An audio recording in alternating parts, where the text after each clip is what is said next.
Our protagonist's last life didn't end on a good note. He lay dying on the floor while his girlfriend got in bed with another guy. He lived in a world where the apocalypse had descended, and resources were more important than the lives of other people.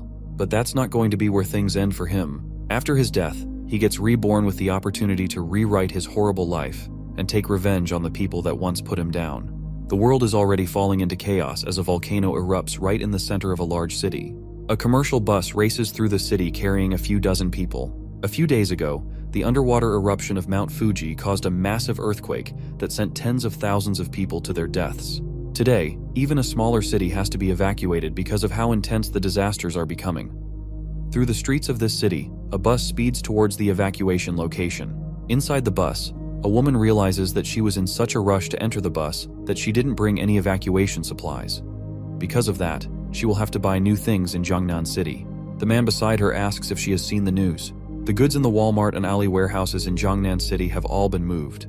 In fact, that's old news because today, Dongming Lake in Shancheng dried up, and the Darundong warehouse has been emptied too. The woman speculates that the total value of all these supplies could be in the hundreds of billions, but it is in fact in the trillions. Another man behind her confirms that the loss of supplies and various natural disasters are just the surface of everything that's happening. The truth is that the world is coming to an end. The people on the bus are frightened by the sudden thought, but they don't seem to believe the strange guy. One of them even says that he's actually looking forward to the end of the world. In that scenario, all living beings will become equal. However, that's not true. The strange guy knows that even at the end of the world, there is no day when all living beings become equal. That's because he has personally experienced the end of the world himself in a previous life. Buildings were destroyed, and everything that humanity built was erased. On top of that, giant monsters roamed the land, and everything was completely hopeless. In his last life, he was just an ordinary delivery man who was as surprised about the apocalypse happening as anyone else. When the world began to end, there was an abnormal release of solar energy, and it changed multiple things. The atmospheric temperature rose sharply, crustal movements occurred frequently, and monsters hidden underground also came to the surface. Thanks to that, the whole world changed. And in a new world, there is a new order. The extreme scarcity of supplies, even if it's just for a packet of instant noodles, ham sausage, or a block of ice, caused people to give up everything they had. This guy is different from everyone else because he has seen everything for himself. His name is Su Chen, and he was reborn 1 month before the start of the apocalypse after dying in his previous life. Thanks to that, he has all the experience, and now he can plan ahead of time to live the best life he can. While he's thinking, the woman from earlier walks up to him to talk. What he said scared her a bit, and she's now looking for someone to be with her during this entire thing.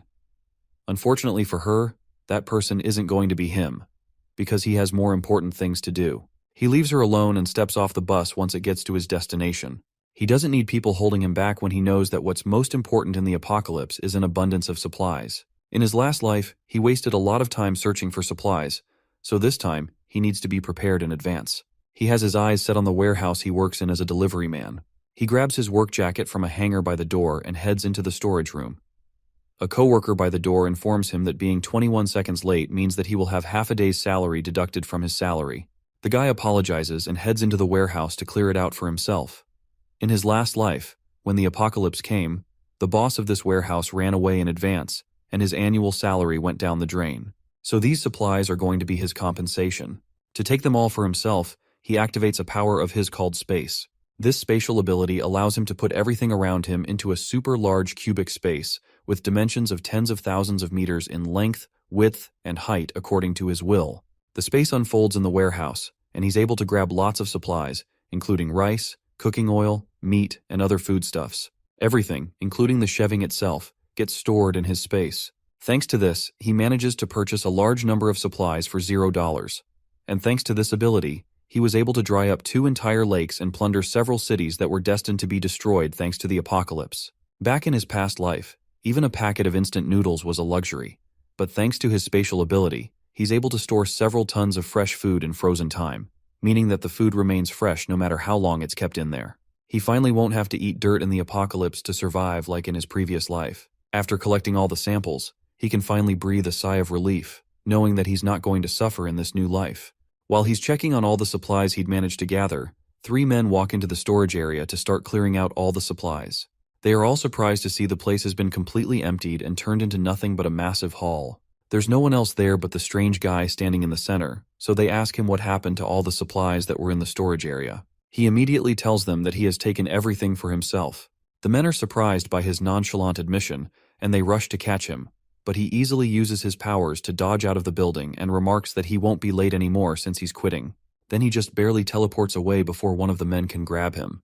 The three men are left desperately searching the area for him, but he has completely disappeared. Outside the warehouse, a portal opens up close to the ground, and the man backflips out of it and lands safely in an alleyway between the buildings. This second ability is called Space Jump, and it allows him to move within a 3-meter space whenever he wants. In the apocalypse, this ability allowed him to enter abandoned buildings to find supplies and safely escape from dangerous situations. Even in the face of mutant beasts, his space jump ability saved his life in crucial moments. With that out of the way, his zero-cost shopping mission is now complete. He throws his work jacket into the air and starts walking away from the warehouse. Suddenly, his phone vibrates, and he pulls it out of his pocket to see an emergency broadcast message. It informs him that the Earth is currently experiencing intense movement, causing localized natural disasters to appear all around the area. The message warns him to be careful, but tells him that the disasters will not affect his daily life. The official statement from the government is to not panic in hopes that the general public will remain calm. Do they even know that the world is coming to an end? While he's looking at his phone, it rings with a call from someone that makes his face twist in disgust. It's a woman named Jiang Xiaoqian, and just the sight of her name on his phone makes his hands tremble in anger. Suchen takes a deep breath, then picks up the call. As soon as he puts the phone to his ear, her voice comes from the other end, screaming at him in anger. He has not talked to her for a long time, and she is angry that he disappeared without letting her know. He even put his house on sale with his real estate agent. She asks our protagonist if he really thinks that he will find a woman willing to be with him after selling his house. The woman on the other end is his fiancée, Xiao Qian, and she isn't someone he's very interested in talking to. On her side of the line, she's applying lipstick after just being done cheating on him with another man. While another man named Xiao Yu relaxes on the bed behind her, she continues insulting Su Chen through the phone, asking him if he remembers his responsibility as a man. He may not care about the house, but she's still a woman, and she wants him to give her the house as a gift so she can feel more secure with him. After she's done talking, he asks if she's done with her rant and if there's anything else she wants to say. His attitude towards her makes her even more annoyed, and she decides to give him one more chance to come back and transfer the ownership of the house to her. If he doesn't do that, then she will refuse to marry him. She tells him that she's on her way back to Chengdu, and that she hopes they will talk more when she gets there, but he ends the call without answering her. Xiaoqian spent 5 years with him in the apocalypse in his past life. He searched everywhere for supplies to feed her and brought her to a safe house, where he continued to take care of her. If it wasn't for him, she would have starved to death and died in the middle of the end of the world. Yet, even with that, she cheated on him multiple times with a violent man that beat Su Chen on multiple occasions, anytime he came back empty-handed. Xiao Yu also accused him of hiding all the good things from them and keeping it to himself. One day, Xiao Yu killed Su Chen in the very safe house where he took care of Xiaoqian right in front of her, then fooled around with her right in front of his dead body, all while calling him useless. She didn't seem to care, and told Xiao Yu that Su Chen died because he was incompetent, all while he slowly died in the corner and watched it happen with his last breath. He was wronged by her in his last life, and he made the mistake of entrusting her with his life once before. But this time, both Jiang Xiaoqian and the man she cheated on him with, Xiao Yu, are going to pay the price for everything they did to him. Our protagonist will make sure that they won't die easily, and that they'll experience the pain they put him through 100 times over. His hand shakes in anger at the thought of what they did to him, but he takes a deep breath and calms himself down. For now, he needs to continue his quest of finding enough supplies to survive through the apocalypse. The rest of the things he needs can only be bought with money, and because of that, he first has to figure out how to get the money in the first place. He calls his real estate agent named Manager Liu and decides to offer up his house for half the market price. His only condition is that he wants the money in cash, and he wants it right now. With the deal set up, he makes his way to Dream Real Estate to finalize the deal on his house.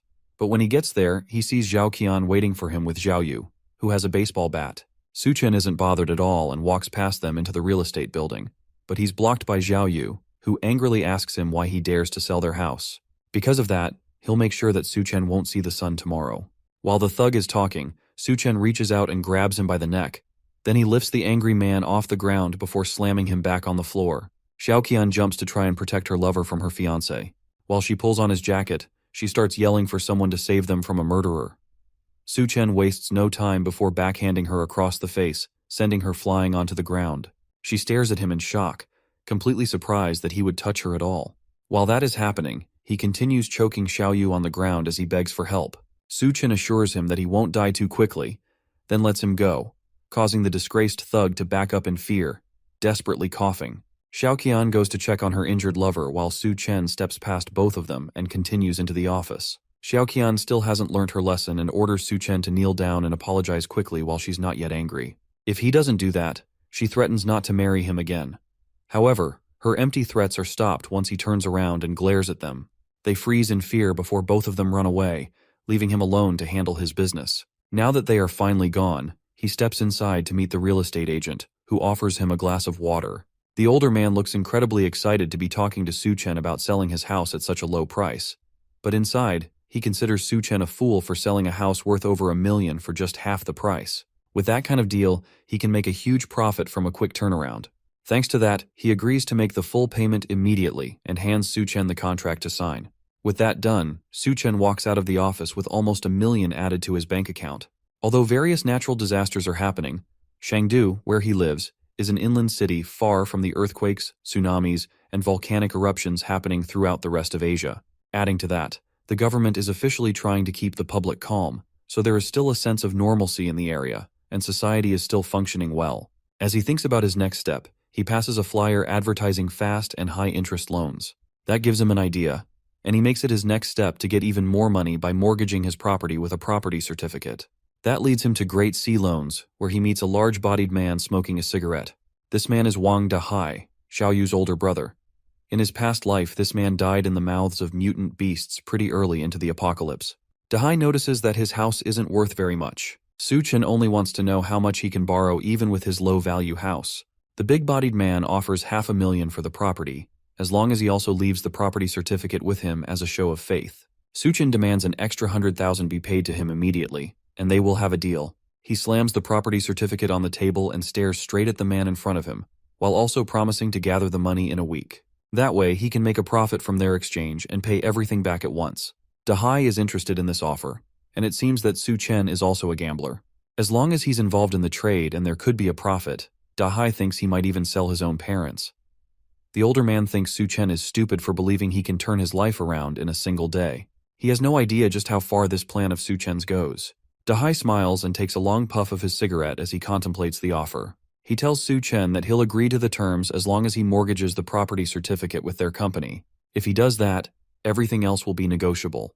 After a long conversation, Su Chen walks out of the office with over $500,000 transferred to his bank account for the second time that day. Now he has all the money he needs to continue buying supplies in preparation for the end of the world. Meanwhile, Xiaoqian and Xiaoyu stumble through a park after they have finished running away from Su Chen. The other man is still out of it after being choked in the street and nearly dying. As they step out of a taxi, Xiaoqian continues to complain about Su Chen. All she wants is the house that they both own, and there's nothing wrong with that according to her. Yet despite her simple request, Su Chen laid his hands on her, and she can still feel the pain of the slap he gave her not too long ago. For that, she wants to make sure that he pays the price no matter what. Xiaoyu agrees as well, still holding his neck in pain from what Su Chen put him through. He'll make sure Su Chen pays the price. He already plans to ask his older brother to take him out.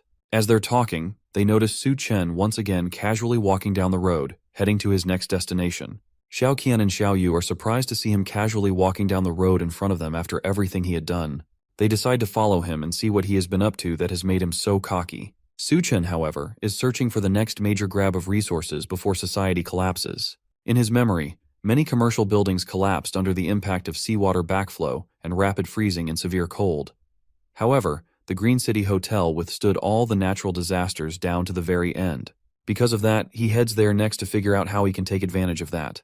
From what he remembers, the presidential suite inside is well equipped, and there's even a swimming pool that should help him manage extreme temperatures. For now, it might be a good idea to use the place as a base, and on top of that, living there for a long time wouldn't be a bad idea. Although many warehouses were emptied before, there's no shortage of hot meals and ingredients in the hotel's warehouse. As he walks into Green City Hotel, a woman notices him. She introduces herself as Liu Xinrui, the hotel's restaurant manager, and she asks how she can assist him today. Su Chen tells her that he wants to order 1,000 tables of food for a banquet and wonders if they can do that for him. The number of tables shocks the manager, and she struggles to respond for a moment. but then she eagerly agrees that they can definitely do something like that. However, the prices range from 5,000 to 10,000, even up to 100,000 per table. Suchen decides to pick the tables worth 10,000, which means the total price will be about 10 million for the whole banquet. For that, he's willing to put down a 50,000 deposit as long as they deliver to the address that he will provide. The manager is impressed that such a young man has a grand demeanor and suspects that he might be a hidden source of second-generation wealth. She has no idea that all this comes from huge loans and a speedy sale of his house. She agrees to his terms of a 50,000 deposit and directs him over to her office so he can make the payment. Just the cost of the ingredients for the banquet alone is estimated to be 50,000, but being able to connect with rich people means that she has to be smooth with negotiation. As they walk to her office, she asks Su Chen if he's getting married anytime soon. Since he has no other excuse for why he would need a huge banquet, he decides to go along with the story that he's getting married, and that's why he needs everything. In the meantime, he also asks her to book a presidential suite for him to stay in. With negotiations done, Su Chen walks out of the hotel, happy that he managed to get 10 million worth of dishes settled for a 50,000 deposit. As for the final payment, by the time the scorching post-apocalyptic world hits, even a single block of ice will be worth billions. The woman inside is also happy with the deal and the fact that he booked the presidential suite. She thinks that he's doing all of this for his honeymoon, and that whoever marries him must be truly fortunate. While she sits and thinks to herself, Xiao Qian walks into the hotel and asks the manager about Su Chen. Manager Liu doesn't immediately answer her and first asks who exactly this newcomer is. Xiao Qian answers that she's Su Chen's girlfriend and wants to know what he was doing there. Now that the manager has verified her identity, she informs Xiao Qian that her boyfriend ordered a banquet of 1,000 tables from the hotel.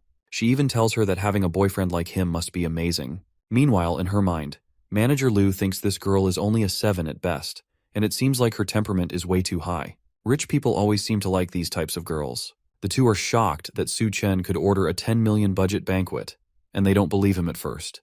But then Manager Liu explains that wealthy people love to play the game of hiding their identity. They fear their partners might be after their money, so they only reveal their wealth on the day of the wedding. They still don't believe that someone like Su Chen could be wealthy, and Xiao Qian remembers that for the past few days, he has done nothing but try to disappear from their lives and even resorted to cold violence. But Manager Liu proves her point by showing that Su Chen transferred 50,000 wen as a deposit for the banquet. The two leave the hotel to think about the new information they've found. Why would Su Chen order so many tables from a fancy 5-star hotel?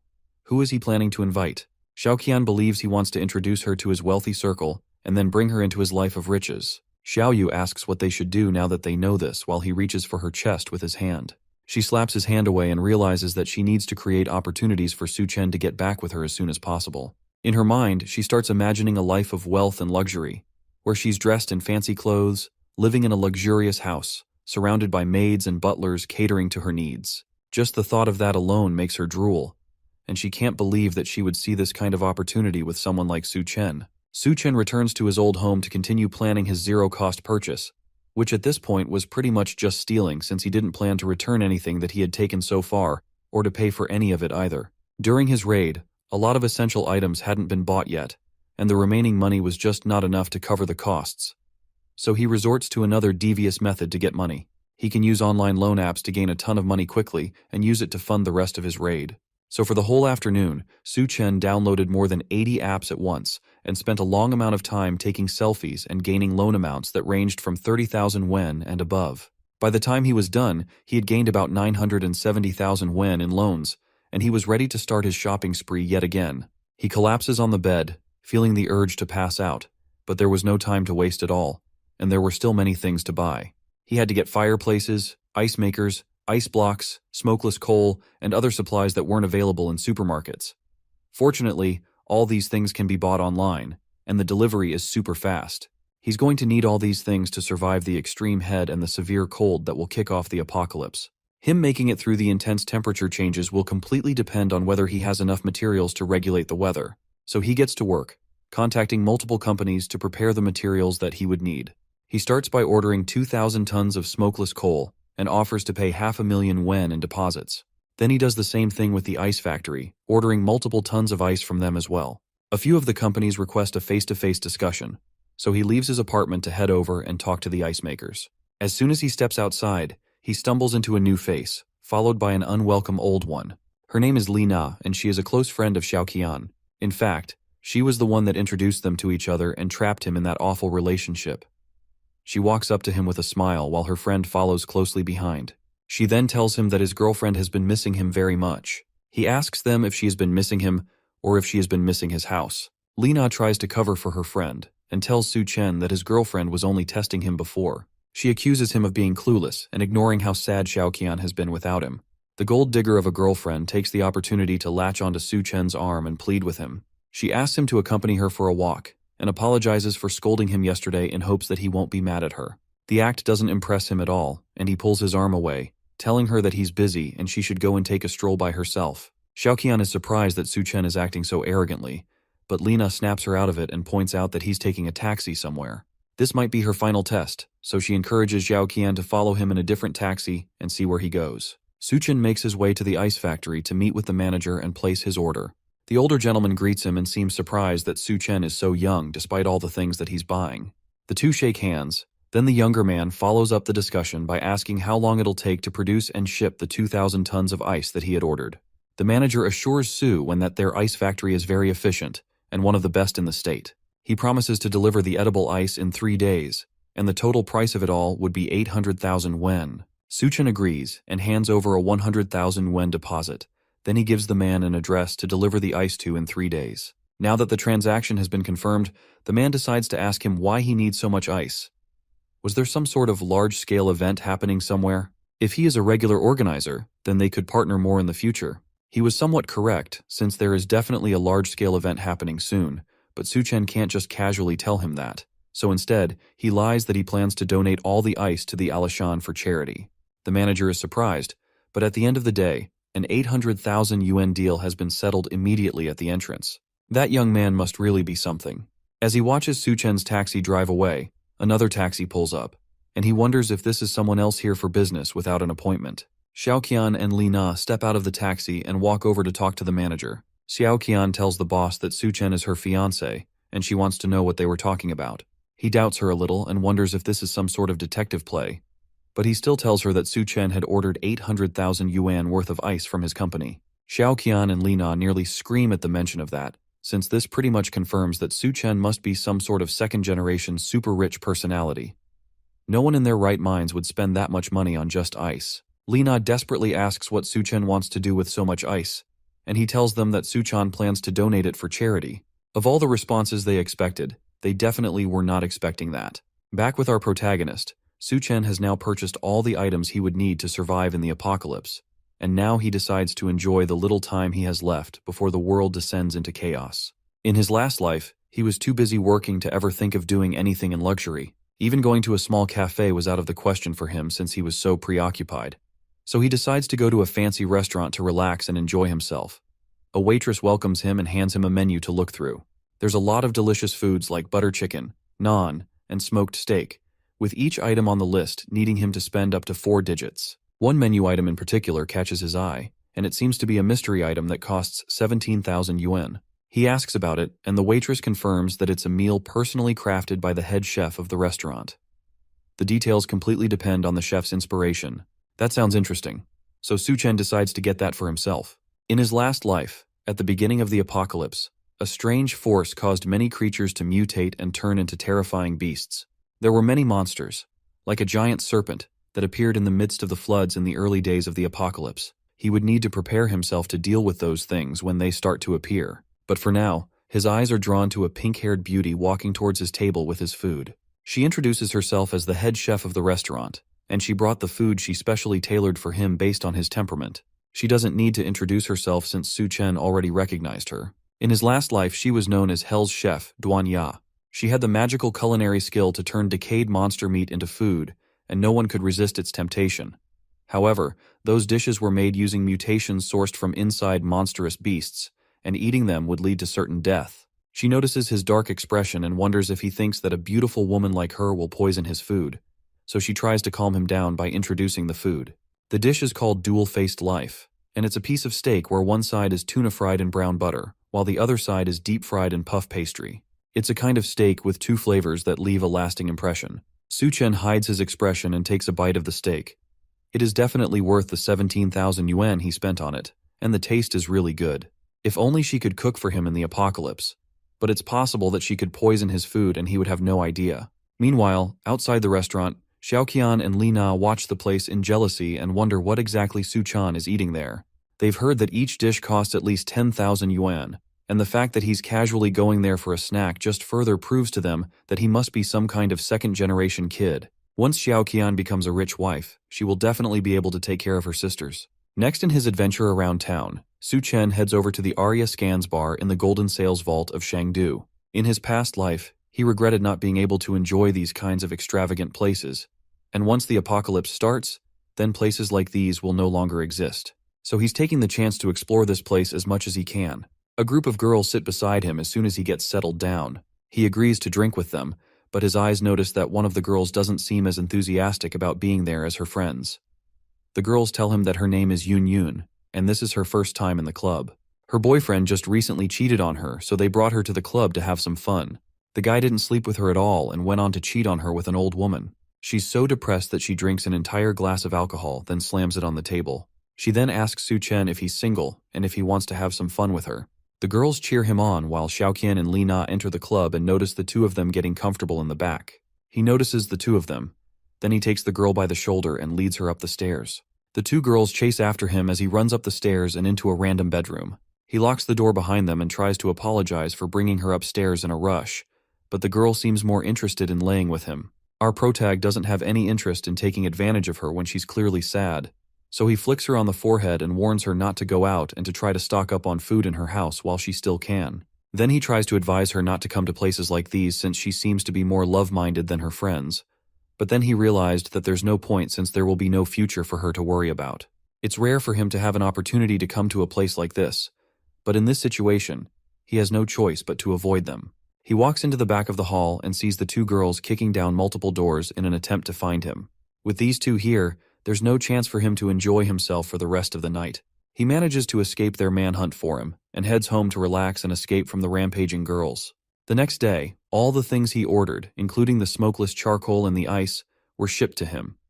Several trucks show up in front of a warehouse he had rented for the drop-off, and he guides them in to deliver the goods. One of the truckers is concerned that the warehouse doesn't have a refrigerated room, which means that there's a chance that all the ice will melt, but he tells them not to worry about that. He instructs them to move the goods into the warehouse and directs them to specific places in the warehouse.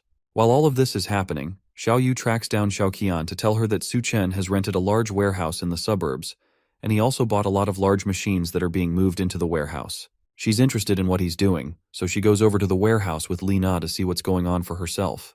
The first thing they see as soon as they get there is the massive banquet from the Green City Hotel being delivered and set up.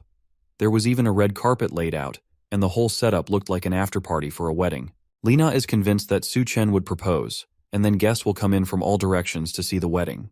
Xiaoqian is still proud enough to say that even if he proposes, then she might not accept it. Then she asks Li Na to accompany her to see just how sincere Su Chen will be towards her. They head over, and Xiaoqian asks him why exactly he's buying so many things, and what he wants to do with so many supplies. He doesn't answer them.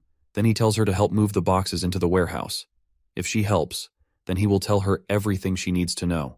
Xiaoqian is disgusted by him suggesting that she would do menial labor. She's planning to become a rich lady, so how can he expect her to do such rough work? Lena reminds her that this is a test for her to see if she's qualified to become a rich lady. Despite still being appalled that she's being told to do grunt work, she decides to just do it for the sake of her future rich girl lifestyle. She manages to lift a heavy box onto her shoulder to prove to him that she's not just a delicate woman. Lena also tries to help out as well since she knows that second-generation rich people are usually lustful, and there's a chance that she could become a rich lady as well if she played her cards right. All the while, Su Chen just laughed at the free labor he was getting from these two. There were so many supplies to move around, and even though the hotel had sent some people to help, it would still take a long time to get everything into the warehouse. They spend the whole day moving things, and by evening, they are done. With all the work done, Xiaoqian is exhausted and angry. She worked all through the day without even a meal. Surely, after all this, she will definitely become a rich lady, just like she has always dreamed. Lena also lays on the floor exhausted. She can't believe that Su Chen made them lift heavy things all through the day. Just the ice blocks alone weighed over 100 pounds each. But now, the test is finally over, and he is going to make her his bride. Then they'll have a huge wedding, and all the wealthy guests will start appearing. At least that's what she thought when she walked over to confront Su Chen. The man is busy paying all the workers huge sums of money as thanks for their hard work. Then he promises to settle the remaining bill during the week according to their contract. The workers all sing in appreciation before leaving, while Xiao Qian leans against a door, waiting for him to propose to her. Suchen walks past her and heads towards the warehouse. On his way, he thanks her for helping but tells her that she isn't getting any pay for her work, then tells her to leave. Xiao Qian desperately asks him to stop playing around with her. There had to be guests coming to see them start their good and happy married life. That's what all these preparations were for, right? Suchen is amused by her thoughts of a good life. He almost wishes that their happily ever after would come. But now, not only did he sell his house, but he's in a ton of debt from the multiple loans he has taken out to buy all this stuff. Lina yells in surprise behind them. That had to be impossible. He bought over 10 million yuan worth of food from a restaurant, as well as tens of thousands of other supplies. How could he be broke after all of that? Suchen decides to lie that there's a big boss who wanted to do a good deed, so he decided to help out. The boss wants to bring people from charity together and give them food and supplies. Xiao Qian can't take it anymore and lunges at him. She screams that he lied to her, and he has been leading her on this entire time. But our protagonist easily dodges the attack and tells her that he never lied to her. This entire thing was just her delusion, and she was left thinking something that wasn't true. She continues yelling at him while she lays on the ground. She thought he was a second-generation rich man, but now that she knows that he's broke, she tells him that he can forget about marrying her. That's completely fine with him since no one would ever care about a gold digger like her. That sends Xiao Qian over the edge, and she storms off, vowing that he will regret everything he has done to her. Lina follows behind, but not before warning Su Chen that he's finished. Su Chen is not even slightly worried about the empty threats. In the apocalypse, the only people that will regret anything are them once the apocalypse starts. With the two nuisances gone, he locks himself in the warehouse and looks at the mountain of resources that he has managed to gather. Now all he has to do is wait for the apocalypse to descend. He opens up his infinite storage and stows them away for later. Now, with all of that done, he goes back to the Green City Hotel to enjoy another relaxing meal while waiting for civilization to collapse. As he's relaxing in the hotel lobby with a nice meal, a loud group of people walk in, and they're all people that he recognizes. Dahai tells Xiao Qian that all she has to do is follow Xiao Yu to find the good life that she has been looking for. In Chengdu, his words still carry a lot of weight, and he will be able to take care of her. The younger man takes the opportunity to tell her that he will make sure to make up for the bad treatment that Su Chen gave her. He tells her that she should have dumped the abuser a long time ago to be with him. Xiao Qian falls for all of it immediately and allows him to hold her while they walk into the hotel. Then Xiao Yu assures her that his older brother will do everything he can to make sure that they take revenge on Su Chen for her. To her, Xiao Yu isn't that bad, and his big brother is quite wealthy as well. Being with him will be better than being with a bootlicker like Su Chen. The noise finally causes Su Chen to speak up and points out that Xiao Qian really isn't picky with who she decides to stick with. His sudden appearance shocks her, and Xiao Yu takes the opportunity to tell his brother that this guy is the man who dared to attack him. Dahai recognizes him as the guy that he gave a huge loan to recently. The bigger man has been planning to find him for a while now, but now that he knows that his benefactor is the same person that harassed his brother, he now has more plans for the foolish younger man.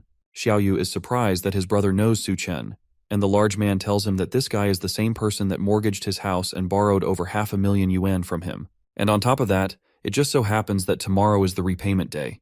It seems like they both have scores to settle with him. Xiao Qian is grossed out by the fact that he even had the audacity to borrow money from Dahai. Because of that, he definitely won't be able to clear the debt in this lifetime. Luckily for her, she didn't get involved with him. Su Chen isn't worried by the noisy guests and calmly wipes his mouth after his meal. Dahai leans down and threatens Su Chen with his pending repayment. He can't be here enjoying himself in a hotel when the man he owes so much money to is standing right in front of him. Xiao Yu yells that he won't be able to pay back the money no matter what. It's best that they just finish him now that they have the chance. The group of thugs behind him smile menacingly, and they also look eager to go after Su Chen. While all of this is happening, Manager Louis comes in to try and pacify the situation. Dahai agrees to talk it out if our protagonist kneels down and apologizes to him and his brother. If he does that, then they will consider peacefully settling the matter. Manager Louis asks Su Chen what exactly is going on, but he dismisses it, calling them nothing but simple pests. That doesn't sit right with Dahai, and the bigger man slams a large hand on the table. He had been giving our protag basic respect since, but today, he's definitely finished. Nothing he does today will be able to save him from what's about to happen. That's what he thinks, at least until some newcomers walk into the hotel restaurant and the man in front demands to know what's going on. Both Dahai and Su Chen recognize this scary-looking man. His name is Gao Qiang, and in Su Chen's last life, He was known as the Skull Crusher. He and Hell's chef were a major force in the post-apocalyptic world of Chengdu, and he even heard that after the apocalypse, the Green City Hotel became the first place of the mutations. In fact, it's very likely that Gao Qiang's skull-crushing abilities grew in him because he was in the hotel when the mutations started. For now, though, Gao Qiang is just a well-known entrepreneur in Chengdu, with a wide network of people in the underground and many people under his command. The man notices that Su Chen has an interesting glare. Now that the chaos has settled down and they weren't making a mess of his hotel, Gao Qiang continues on with the business he had in the hotel. He brings Duanya to an office in the hotel, where Mr. Sun waits for them, pouring a glass of wine as they enter. This man is named Mr. Sun, and the chef wonders what exactly he wants to discuss with her. The man tells Duanya that he has heard about her being a great beauty, and today he finally gets to meet her in person. He offers her a drink, but the chef can clearly see that some sort of drug has been dissolved in it. As she stares at the glass in disbelief, meanwhile, Su Chen swirls his own glass of wine in his presidential suite bedroom. In his previous life, he hid with Xiao Qian in their basement, and they barely managed to survive the extreme heat of the apocalypse. He never expected that at this time he'd ditch her and she would end up following him around. Either way, it's a good opportunity to settle old scores with her and get his revenge. He watches Xiao Qian and the others play outside in the pool, and they don't seem to notice him. The two men stand outside in their swimsuits and wait for the ladies to join them. Dahai notices that the air has been getting much hotter recently, and it almost seems like it's hotter at night than in the day. That's exactly the reason why Xiao Yu suggested that they go to the pool to cool off. Seeing the girls in swimsuits was just going to be an added bonus for them. The two men are excited just thinking about it, and they hug in joy at the bright idea. The two girls make their way towards the pool in their swimsuits, and they notice that the moon looks brighter than normal. When they reach the pool, Xiao Yu takes Xiao Qian's hand and confesses that his love for her shines brighter than the moon. She doesn't care about his pointless advances because it's too hot, and she just wants to get to the pool. Su Chen laughs at them from upstairs. The bright red moon means that the apocalypse is about to start. He swirls his glass of wine in the air and drinks to the start of the end of the world. Suddenly, the moon explodes with a bright burning heat, and the four people outside immediately feel it. They make a run for the hotel lobby, but Dahai is too slow to keep up with them. The moonlight suddenly feels burning hot, and their skin starts to burn from the heat. The people inside the hotel notice that the outside has become just as bright as if the sun were out and it were daytime. Dahai's men wonder whether he will be all right, but one of them mentions that he is probably just flirting around with the girls, and they should leave him to his happiness. As they are talking, Xiao Qian, Xiao Yu, and Li Na race back into the hotel lobby, looking like they just had a fight for their lives. They roll around on the ground and look around desperately for something to use and cool off. All the while, their skin looks burnt and red. Xiao Yu notices a fish tank, and the three of them dive into it to try and cool off. While they're inside, they argue with each other on who can stay in the pool and who should get out. Dahai's men wonder what they are doing and why they look so injured. More importantly, they wonder where Dahai is and why they ran back without him. Xiao Yu realizes that they abandoned his brother outside, but by then it's already too late. His skin is burnt worse than the others, and he has blisters all over his body. Everyone rushes to take care of him before he collapses. Meanwhile, Mr. Sun asks Duanya why she isn't drinking the wine. Before she can answer, Gao Qiang cuts in and tells him that a banquet has already been prepared for him. Mr. Sun doesn't care, though. He's only concerned by the fact that Duanya didn't drink what she was offered. Nobody in Chengdu dares not to drink the wine he pours. He tells Gao Qiang to back off since this is none of his business. At that moment, Duanya realizes that Gao Qiang had set her up. He must have done it to try and climb up the ladder and win Mr. Sun's favor. The large man thinks he's invincible in Chengdu and that he can go around harming many women, and today it seems like he targeted her. She's completely certain that there is something wrong with the drink, and she must not take it. However, there's nothing she can do to escape this situation. At that moment, the moon shone with a bright red burning light. The light blinds both Gao Qiang and Mr. Sun for a moment, before they both rush to close the curtains because of the heat. The two men are sure that something horrible is going on, and they decide to go downstairs and find out more information, while Dawn sighs in relief that a distraction like that had saved her from something terrible. Downstairs, everyone in the hotel had gathered in the lobby to try and escape. Manager Louis urges them to calm down and tells them that a rescue team was on their way to take them to a more secure location. The people don't seem convinced, and chaos starts to burst out in the lobby. Meanwhile, Gao Qiang makes his way downstairs and asks someone what's going on. He explains that there was a sudden temperature rise, and the news had reported that hundreds of people had already been injured. Mr. Sun tries to call up one of his friends to send someone to pick him up from the hotel, but they tell him that right now, they're working to make sure that there aren't any power issues, and because of that, nobody is available to come over and pick him up. Dahai is still burning in the corner from his direct exposure to the sunlight. His men tell him that he needs to go to the hospital while he screams in pain every time someone touches him. But with it being so hot outside, there's no way they will be able to get to the hospital. He tries to call one of his other men, Xiao Dao, to drive over there and pick him up. Xiao Dao is already in the underground garage of their real estate headquarters, and he starts driving out to go and pick them up at the hotel. Because he's underground, he can't feel the heat as much as others can, until he drives into the street and notices that everywhere is bright, as if it were still daytime. Then, his tires blow out, and the car stalls on the road. He's forced to step out of his car and run back to the building. He calls Dahai to tell him about the car blowing out, but his attention is diverted to something more painful. His shoes were dissolving with every step he took, and he tripped, falling to the ground. He opens his eyes and sees that there is a completely melted and dissolved body lying beside him. He screams and tries to get up, but his skin sticks to the floor as he does. The heat had already melted most of his face and stuck him to the ground. Back at the hotel, all that Dahai and his crew can hear are loud screams coming from the phone as the heat roasts Xiao Dao on the ground. While all of this chaos goes on downstairs, Su Chen sleeps comfortably in a nice, well-air-conditioned room, without a care in the world.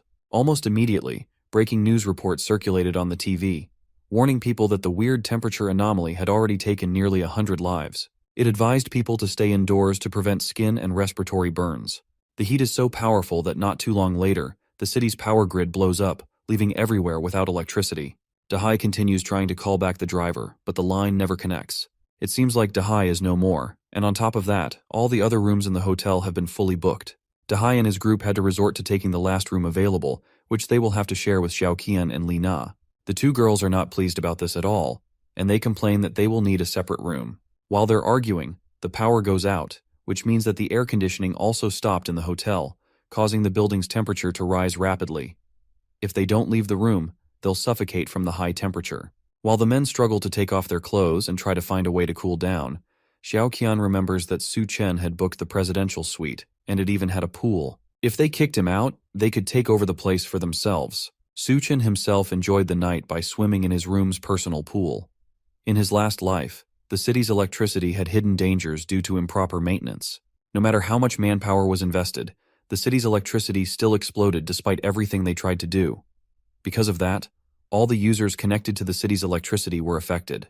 That's why he specifically chose a room with a pool, and he also prepared multiple vertical air conditioners with large backup batteries to ensure that the room stayed at a reasonable temperature. He uses his spatial abilities to summon some of his stored ice, as well as a large table of food to enjoy himself with. It's only the first day of the apocalypse, so he's planning to start it with a simple breakfast. As he's about to start eating, a loud knock comes from his door. He opens it up, and the men and girls outside immediately notice that inside the room is so cool. As soon as he opens the door, they notice the lineup of air conditioners and the multiple blocks of ice that are keeping the room cool. The women shout at him for being selfish and enjoying all this luxury while they roast outside. They try to force him to leave the room for them, while Dahai reminds him that he owes a lot of money to his business. In order to pay back the interest of the past few days, all he has to do is give up the room to the older man. Otherwise, he will throw our protag out by himself. Su Chen is having none of that and pulls out a gun as self-defense before firing a shot right at Dahai's stomach. He warns them that if they take one more step forward, then he will take another shot. The sight of a gun causes them all to freeze while Dahai stares down in shock at the bullet wound in his stomach. Since they haven't left his doorway yet, he takes another shot, this time at Dahai's leg. Then he tells them that he'll count to 3, and if they haven't disappeared from his sight, then he'll unload more bullets at them. The group doesn't need any more info, and they escape while they can. Back in the hotel's lobby, Gao Qiang demands to know why there's no food in the whole hotel. Manager Louis apologizes and tells them that a few days ago, someone booked 1,000 tables for a banquet, and because of that, they almost ran out of ingredients to cook. They were sad. The people in the lobby protest at that, and they try to attack him, but his thugs just barely protect him from the crowd. All the while he sits back, not even bothered that there's an entire crowd of angry people trying to attack him. Then suddenly a group of people ran into the lobby, shouting that Su Chen tried to kill someone. Gao Qiang notices that Dahai has gunshot wounds, but he knows that there aren't many people who can get their hands on a gun. It seems like there's a tough character living upstairs. Xiao Qian announces to everyone that Su Chen's room has electricity, air conditioning, and even a swimming pool. That catches everyone's attention, and she verifies that she saw it with her own eyes. There was even lots of food and ice cubes, which made the room seem like heaven compared to the sauna that was in the hotel lobby. The crowd rallies together and makes their way upstairs to confront Su Chen. and Dahai orders his men to follow them and make sure that Su Chen gives up his room no matter what. The crowd reaches the door to the residential room, and when Su Chen opens the door, they get a taste of the cool air in the room. They all beg him to allow them to stay in his room, while a kid peeks his head into the room looking for the fried chicken that Xiao Qian had mentioned. Once he spots it, he runs into the room in a frenzy, desperate for a taste of the food, but a food to his stomach sends him flying back into the crowd. That causes the crowd to go into a frenzy since he kicked a child. They determine that someone like him doesn't deserve to stay in such a luxurious room. They try to rush at him, but he pulls out the gun and shoots blindly into the crowd, taking out one of the people standing at the back. As the man drops dead to the floor, he reminds them that he may be alone, but they only have one life. Downstairs, Xiao Yu screams out once he notices his brother is outside, lying down in the scorching sun. The rest of his brother's men hold Xiao Yu back from running outside, as his brother is already long dead. His wound was already infected and rotting, and because of the high temperature and there was no medicine to treat the wound, the man passed on. Xiao Yu knows exactly who to blame for this, and it's the man that shot his brother in the first place. The man himself is currently being seduced by Xiao Qian and Li Na, who are trying to remind him how much she loves him. They tell him that he couldn't shoot them, and he was just trying to scare Dahai and his crew. They beg him to let them in, and if he does, they will do whatever he wants. He sees how desperate they are to be with him, and finally decides to let them in. Before they can do so, Xiao Yu charges through them, aiming to kill Su Chen and take revenge for his brother. That causes Su Chen to declare that anyone who crosses his door will die, before he brings out a baseball bat and sends Xiao Yu flying with one hit. He flies back, knocking into the two women behind him and sending them all down to the ground. Now that they've seen his violence for himself, the two girls don't want to go anywhere near him, so he tells them to get lost in his sight. They drag the knocked-out Xiao Yu away, and he glances up at the armed surveillance system that he mounted up beside the door. If they hadn't left, they would have died, regardless of if they managed to take him out in the process. Outside, a cargo of armed military vehicles drives down the burning streets towards the hotel. The tires have been modified into treads, and the windows have been insulated to make sure that the rescue team can survive the journey to the hotel and back. One of the vehicles parks in front of the hotel, and some armed men in insulated suits step out and enter the hotel lobby. They ask if Liu Zhengguo from the academy is in the building, and he steps out from the crowd towards them. The rescue team is there for him, and only him, and they give him the insulated suits to put on so he can leave with them. Professor Liu is a geological expert, and he will be able to play an important role in stopping the disaster. The rest of the people in the lobby yell out in protest, because they are trying to rescue only one person instead of the crowd of people that were also trapped in the hotel. One of the men announces that the authorities have already launched a separate rescue operation that will take place at midnight, which is the coldest time of the day. Once nighttime falls, they can all make their way to Silicon Valley Plaza, where they will find the rescue point. The others in the lobby celebrate that they will soon be rescued, but not everyone is satisfied. Mr. Sun rushes towards one of the insulated guards and demands that they give him an insulated suit so he can leave with them, but the guard is easily able to restrain him. With no other options, he orders Gao Chang to snatch up one of the insulated suits for him, but they can't move with several guns pointed at them. The soldiers turn to leave, but Xiao Qian stops one of them and tells them that there's a murderer upstairs. Lina also announces that the murderer has a gun, and he has killed several people already, and he almost killed them too. One of the soldiers, Xiao Feng, decides to stay back and investigate the situation. The other soldiers warn him not to be too impulsive and to focus only on completing the mission, but he declines and assures them that he will contact them after dealing with the situation. He heads up the stairs, and Xiao Qian celebrates the fact that after Su Chen is shot dead, then she will be able to stay in the room and wait for rescue. Xiao Feng sneaks up to the presidential suite, but then he notices a camera watching him through a plant in the corner. Before he can process it, the door opens, and two bombs are thrown out. The first is a flash bomb, which immediately blinds him. Then the second is tear gas, which causes him to cough uncontrollably. While he's trying to regain his senses, Su Chen sneaks up behind the soldier and hits him with the baseball bat, knocking him out cold. He wakes up a little while later, tied to a chair and still feeling the effects of the gas and the blow to his head. And the first thing he notices is that the place is very cool. Then he sees Su Chen looking at his military ID while holding his gun. He also realizes that he has been stripped down to his underwear, and all his armor has been taken as well. Now that he's awake, they can talk. But the soldier is more interested in how an ordinary guy got so many ice cubes and air conditioning.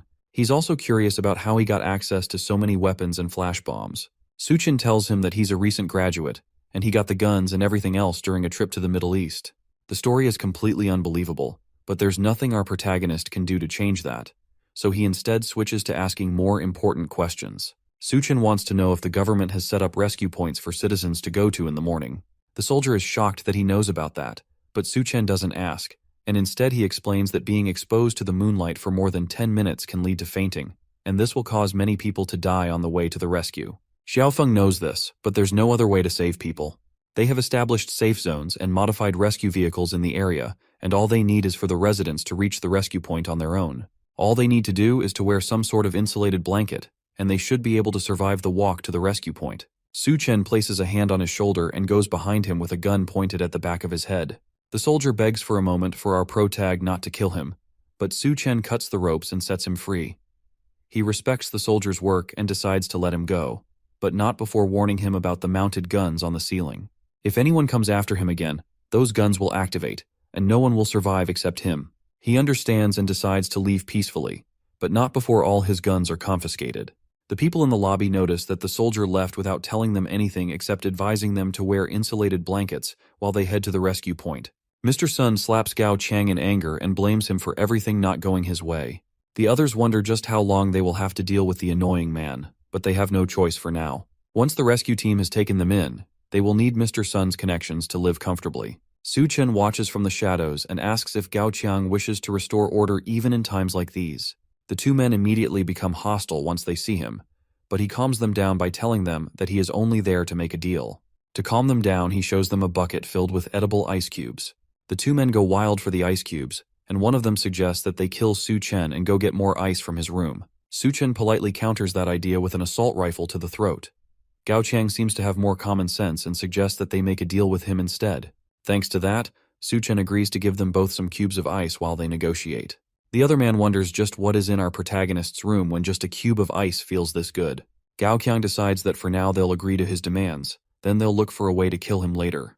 While they're enjoying the ice, Mr. Sun notices them enjoying the ice cubes and attacks Gao Qiang for it. The bigger man tells his subordinate that he better bring out better stuff next time, else he will be dead meat. Then he takes the bucket of ice cubes and enjoys them for himself. As he's eating, he notices Duan Ya in the corner, still fully dressed in her suit despite the fact that everyone else has stripped down because of the heat. She glares at him while he mocks her for being too modest, but that only causes him to grab her by the hand and try to pull her away because he's in the mood. She pulls back and slaps him across the face for touching her, and he retaliates by ripping apart her suit jacket in anger. Then he threatens to have his way with her right there in the hotel lobby for everyone to see. With her jacket gone, he notices that she's actually soaked with sweat, and he offers to take the rest of her clothes off. That's the last straw for Gao Qiang, and he finally stands up to the large man. Mr. Sun is frightened by the voice for a moment, but he turns around angrily and asks Gao Qiang if he really understands who he's talking to. However, Mr. Sun doesn't realize that he's talking to a man who doesn't care anymore. Gao Qiang takes a knife from his back and jabs it into the larger man's neck. The people in the lobby freak out now that another person has been killed. Gao Qiang tells them that Su Chen is right. The world is ending, and people like Mr. Sun need to die along with it. Now with that guy dead, the place fell under Gao Qiang's command, and everyone else can either listen to him and go to the rescue point, or stay there and die. Su Chen watches them from a higher floor. It seems like his words are effective, and since Gao Qiang was the boss of the hotel in his last life, he has successfully accelerated the process of him taking over the place. Later, the new boss of the Green City Hotel enjoyed a large drink from the bucket of water that Su Chen had given him earlier. Both Li Na and Xiao Qian beg at his feet for him to give them a little water out of it in exchange for anything he wants. He throws the water at them and tells them to follow him so he can have them do whatever he wants. As the two women fight for the water on the ground, one of Gao Qiang's men asks if he doesn't plan to head to the rescue point.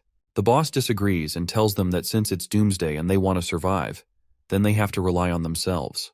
The rescue point is a kilometer away, and if they don't make it there alive, then it's certain death. Since they are low on supplies, then they should not be taking freeloaders with them.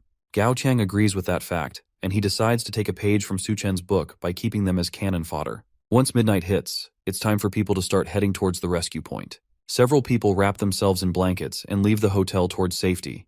Ever since Gao Qiang took control of the supplies, the rest of the people in the hotel haven't been given any food or water. Staying in the hotel would be certain death, but if they head to the rescue point, then there might be a slim chance of survival.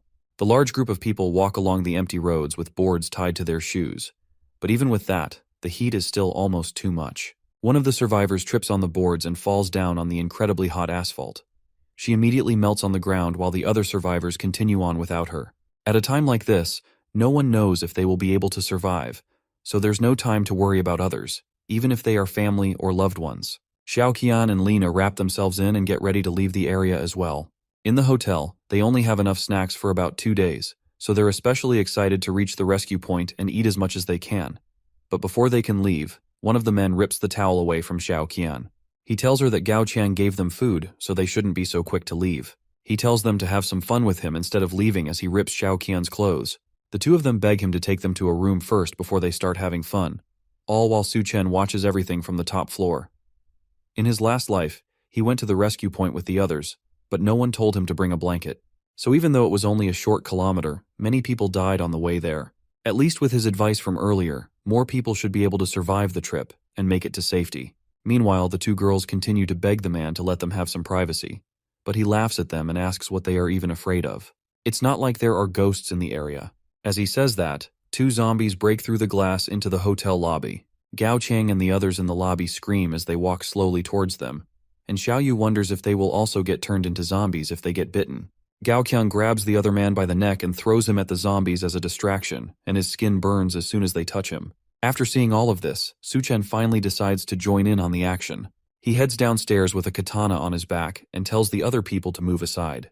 They're surprised that he wants to deal with those things by himself, but Gao Qiang tells them to watch and let him do what he wants, and once he kills them, they will kill him. Meanwhile, Su Chen watches the zombies as they growl at him. In his last life, corpses that get exposed to sunlight will mutate, but they aren't actually zombies, which means that they won't spread the virus. He calls them drought demons, and they are similar to monsters of the same name in a popular Chinese mythological creatures book. These drought demons actually retain some memories and attachments from when they are alive, and in Mr. Sun's previous life, he was killed by Gao Qiang, which should make him hold on to the desire for revenge, which in turn made him into a drought demon.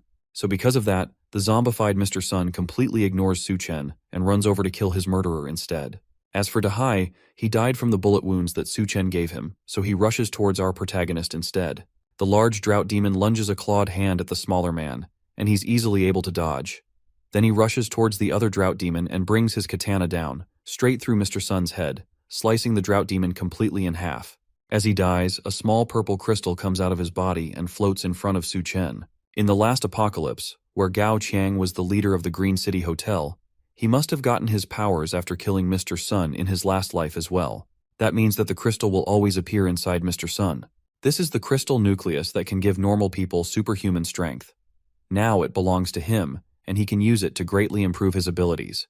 He barely even has a second to grab it before Dahai rushes towards him in blind rage. Instead of fighting him, Su Chen leaps over the rampaging drought demon and lands safely on the stairs. Now that he has what he came down for, the rest is up to Gao Qiang and the others downstairs. With no other choice, the boss grabs Xiao Yu by the neck and throws him towards Dahai. That manages to knock the man and his zombie brother into their supply of water. Then he yells for the others to find weapons and attack. Meanwhile, Su Chen pours himself a drink and dissolves the crystal in it. In his last life, these crystal nuclei occasionally appear in the skills of drought demons and other mutant beasts. They are extremely rare, and it only appears inside everyone in 100. To get the power from them, one has to clean the crystal nucleus thoroughly, then swallow it directly. Once the crystal is fully submerged in the drink, he downs the entire thing in one gulp. The effects show immediately, and his body bursts with so much power that his clothes immediately explode. He screams out in pain as his eyes grow red before finally collapsing naked on the floor. Downstairs, it seems like the zombified Dahai is dead. Gao Qiang stomps on his head in anger and yells for it to move, but it lays motionless on the floor. Killing it also took out their last source of water.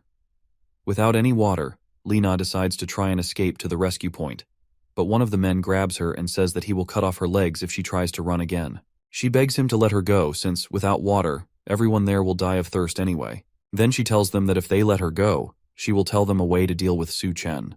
That interests them, and they urge her to speak before they kill her. She tells them that Xiao Qian is Su Chen's finance, and if they attack her at Su Chen's doorstep, then he will definitely open the door so they can ambush him.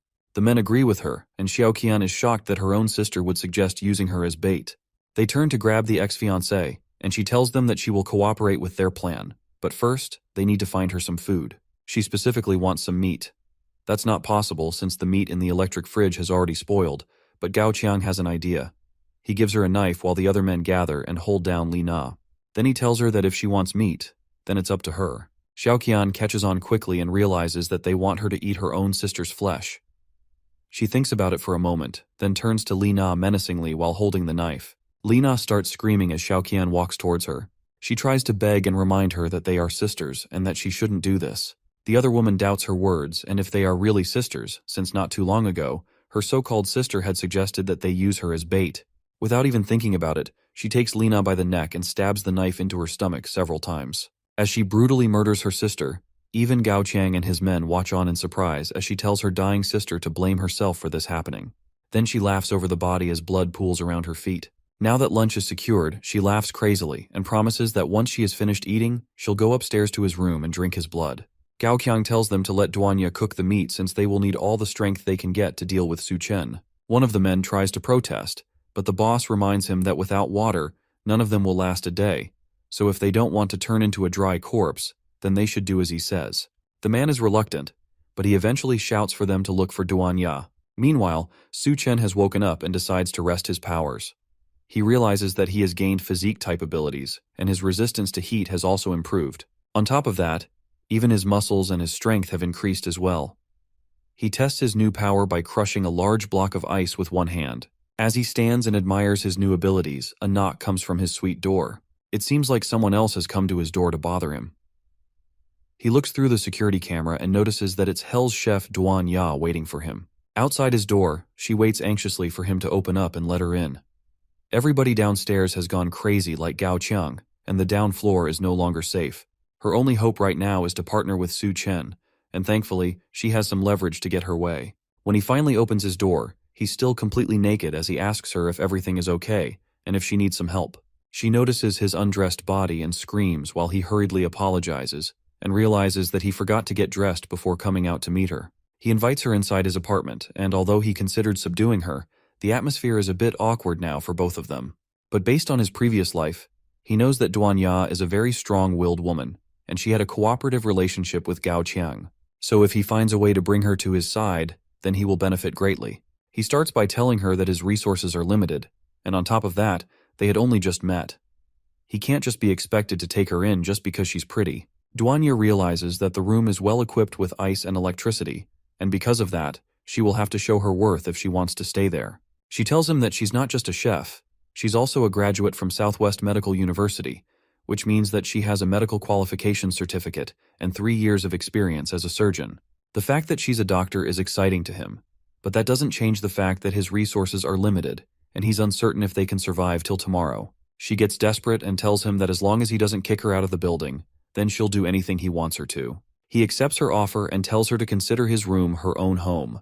By the time she realizes what she said, it's already too late for her to take it back. He then warns her that her only choice when she's with him is to behave himself and to make sure that she doesn't have any ulterior notices, or else he will take her out. She, however, has no plans of going against him and has never doubted his methods and determination. Now that everything has been decided, he tells her to take off her clothes since now it's time to start repaying him. She goes to take a shower now that Su Chen has allowed her to stay in his room.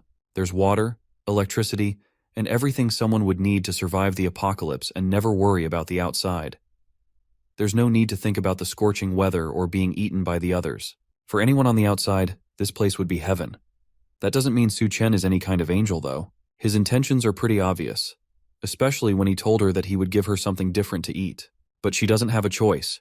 It's either this or the scorching and unforgiving apocalypse. Thankfully, she already considered that he would act like this before she came up to his room, so there's nothing she can do about it.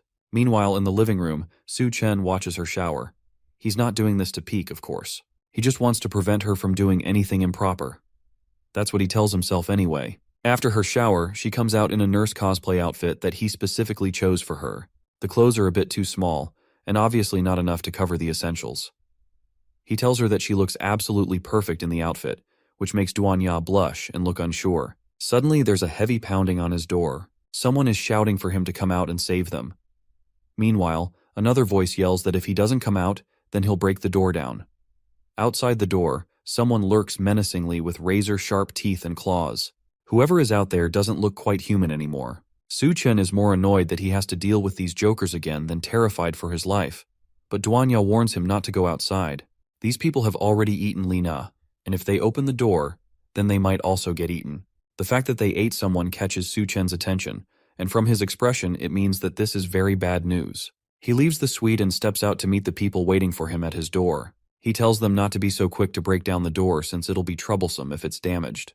The men in front of the door look deranged, with veins bulging all over their skin as well as red, crazed eyes. In the middle of them, Xiao Qian begs for Su Chen to save her while one of the men grips her head. As soon as he comes out, they turn to him with their sharp teeth and chuckle maniacally. It looks like this is going to come down to a fight no matter how he handles it. However, Su Chen doesn't seem bothered at all. He steps out into the hallway, and immediately, another one of the men who was hiding behind the wall tries to ambush him with a knife. The power boost our protagonist got earlier from the Drought Demon Crystal gives him sharp enough reflexes to stop the attack and immediately break the man's arm, stabbing his own knife back into his neck. That shocks the men, and they back off now that they've seen his power. But Xiao Qian takes the opportunity to break off from them, running towards Su Chen while still begging for him to save her. The damsel in distress act doesn't fool him at all, and he stops her by the neck, revealing her own set of sharp teeth and red eyes. Once someone eats human flesh, their body will mutate, and then fangs will grow in their mouth. Right now, Xiao Qian and the other men are no longer humans. He grips the woman by her face, causing her to cough and lose her breath. The men aren't concerned by it, however. It's the end of the world after all, and what does it matter if they eat people as long as they can survive? Even if they turn into bloodthirsty monsters by the end of it, at least they will be alive. Xiao Qian says that the meat was delicious, and after eating it, her body felt full of energy. Now all she needs is to take out Su Chen and take over his room. She twists her body and tries to swipe at him with her claws, but a hard kick from our protagonist sends her flying through the hall and crashing out of a window. She almost falls down onto the streets below, but she barely manages to catch herself at the last moment. She definitely won't be letting Su Chen off so easily. However, outside the hotel is still scorchingly hot, and she screams in pain while the sun burns her body up. Meanwhile, inside, the men decide to rush at him together before he has a chance to draw his gun. Su Chen calmly wonders if he even needs to waste bullets on these guys, and one of them warns him not to underestimate them too much. He jumps into the air and prepares to come down on Su Chen and take him out. Unfortunately for him, he doesn't mind wasting, and he raises a gun, putting a bullet through the first attacker's head. The rest spread out, hoping to avoid the gun entirely, and hit him while his guard was down. Thanks to their new forms, not only are they stronger now, but even their reaction speed has greatly improved. Meanwhile, Su Chen continues to fire bullets into them as they try to rush at him, but they easily dodge everything. In this situation, simple bullets won't be enough to bring them down. One of them latches onto the ceiling before bringing himself down towards Su Chen. But that kind of weak attack isn't enough to surprise our boy.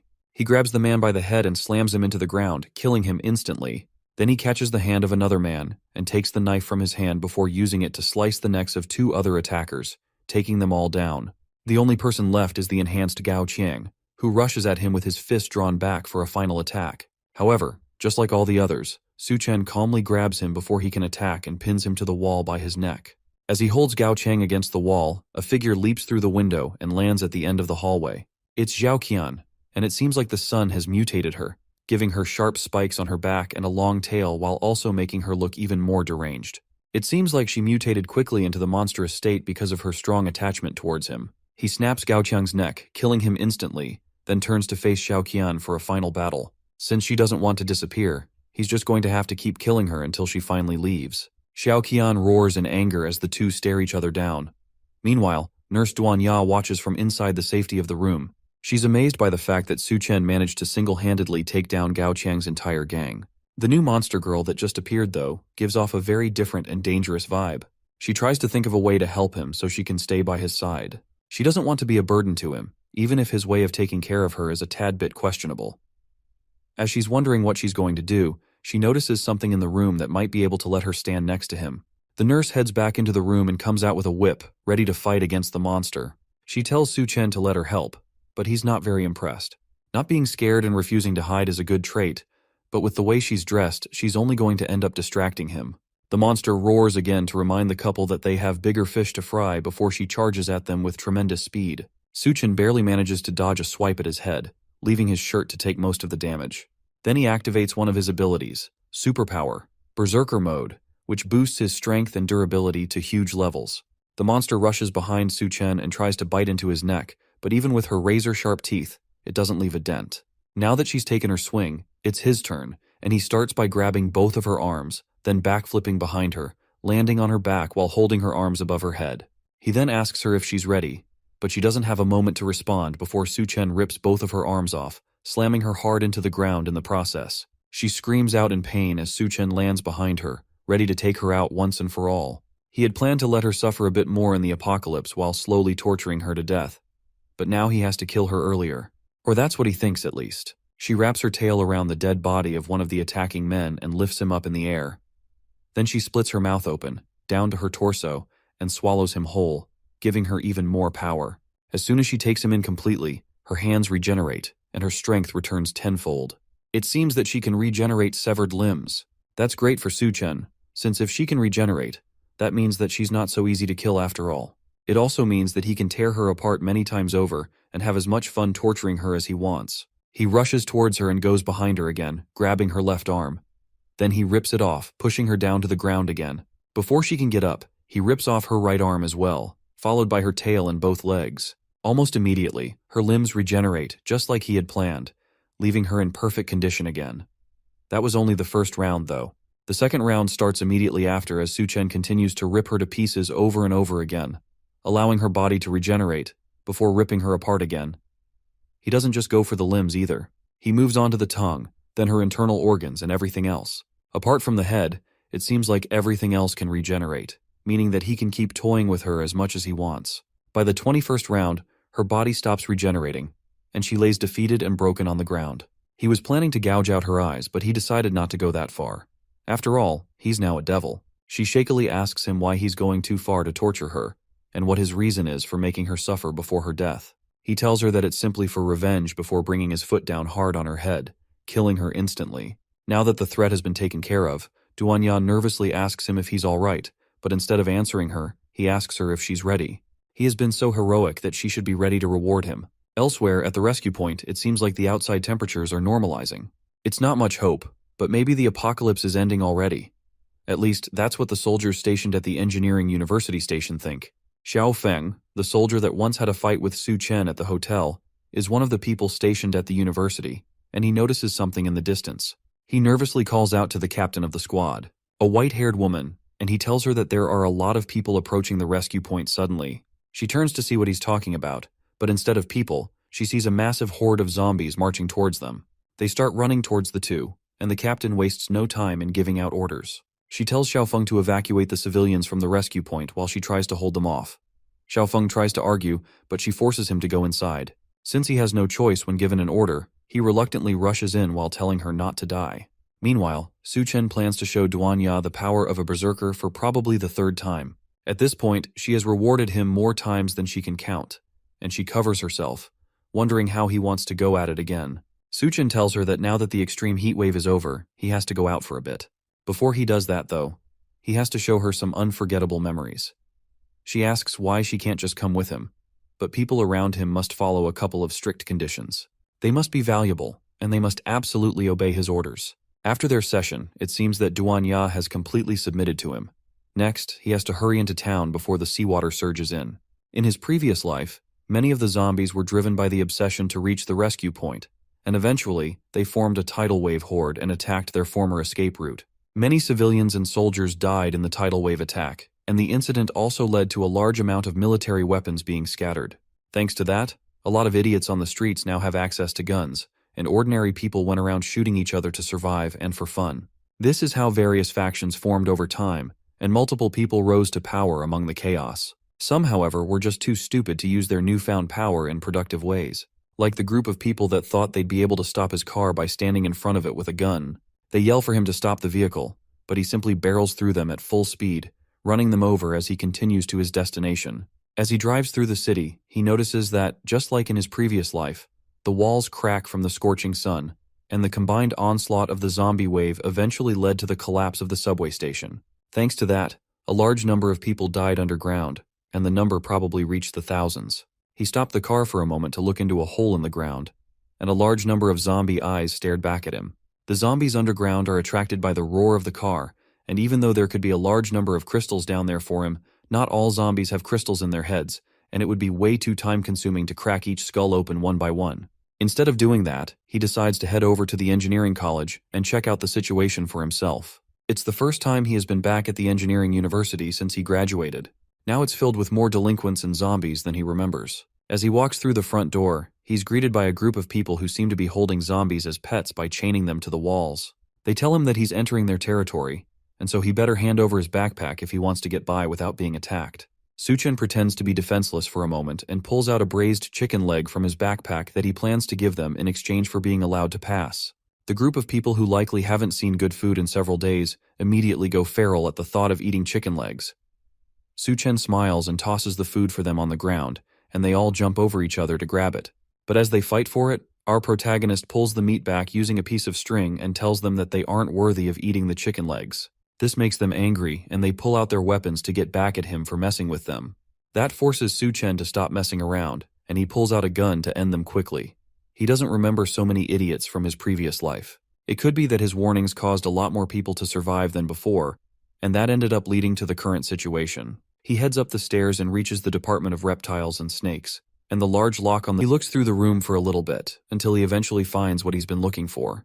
The Golden King snake, which will mutate into the water rattlesnake army leader. It seems like it has survived for so long by eating all the other snakes. In his previous life, this snake was one of the earliest to undergo mutation, and it ate quite a few people. In fact, it almost swallowed him as well. In about a week, when the flood comes, it will begin to mutate, and it might become so strong that it will become difficult for even him to defeat. Even now, it feels like the snake has already started forming a hint of intelligence. He will need to be cautious around it from now on. As he's looking at the snake, he senses something from outside the room. It seems like some people are here to greet him. The thugs outside the door yell for him to come out. It's useless to hide since they already know that he's hiding in there. Suchen doesn't hide, of course, and comes out with a hand in his pocket and without a care in the world. It's a critical time for him after all. He can't afford to be disturbed by these guys, so it'd be better for him to take care of them quickly. Before he can make the first move, though, a woman swoops in from the shadows and surprises the thugs. She clamps her thighs around the first thug, while catching another under her arm and snapping his neck. In an instant, 2 of them are dead, and she immediately jumps on the third one and grips him by his face. Then she snaps his neck immediately as well before he has a chance to react. With everyone else dead, Suchen decides to join in on the party and points a gun at the back of her head, complimenting her moves as he threatens her life. She doesn't wait for him to shoot and instead goes on a counterattack, hitting his hand with her elbow to shift the gun away. Then she jumps on her hands and leaps onto his neck, trying to twist it, but she finds out way too late that his neck is a bit too hard for her to crack like the others. Instead, she's left sitting on his shoulders with her crotch embarrassingly pressing against his face. He takes a moment to breathe in before asking her what exactly she thinks she's doing. After a little bit of struggle, he has her tied up in a questionable position with red ropes, and the gun is once again pointed to her head. With no other option, she finally introduces herself as Bai Kang, the captain of the Azure Tiger Special Operations Team. Despite her current predicament, she advises him to behave himself and let her go. Suchen ignores her words and asks if she knows someone named Xiao Feng from the Special Forces team. She's surprised that he knows Xiao Feng, and he tells her that he once saved the soldier's life. Not a complete lie, but not the truth either. With that information out in the open, she decides to tell Suchen everything that she knows so far. A group of fugitives took over the school and used students as hostages while they stole weapons. When the zombie horde attacked the rescue point, Xiao Feng led the civilians to leave first, but he didn't expect that some of the prisoners had escaped and infiltrated among the normal civilians.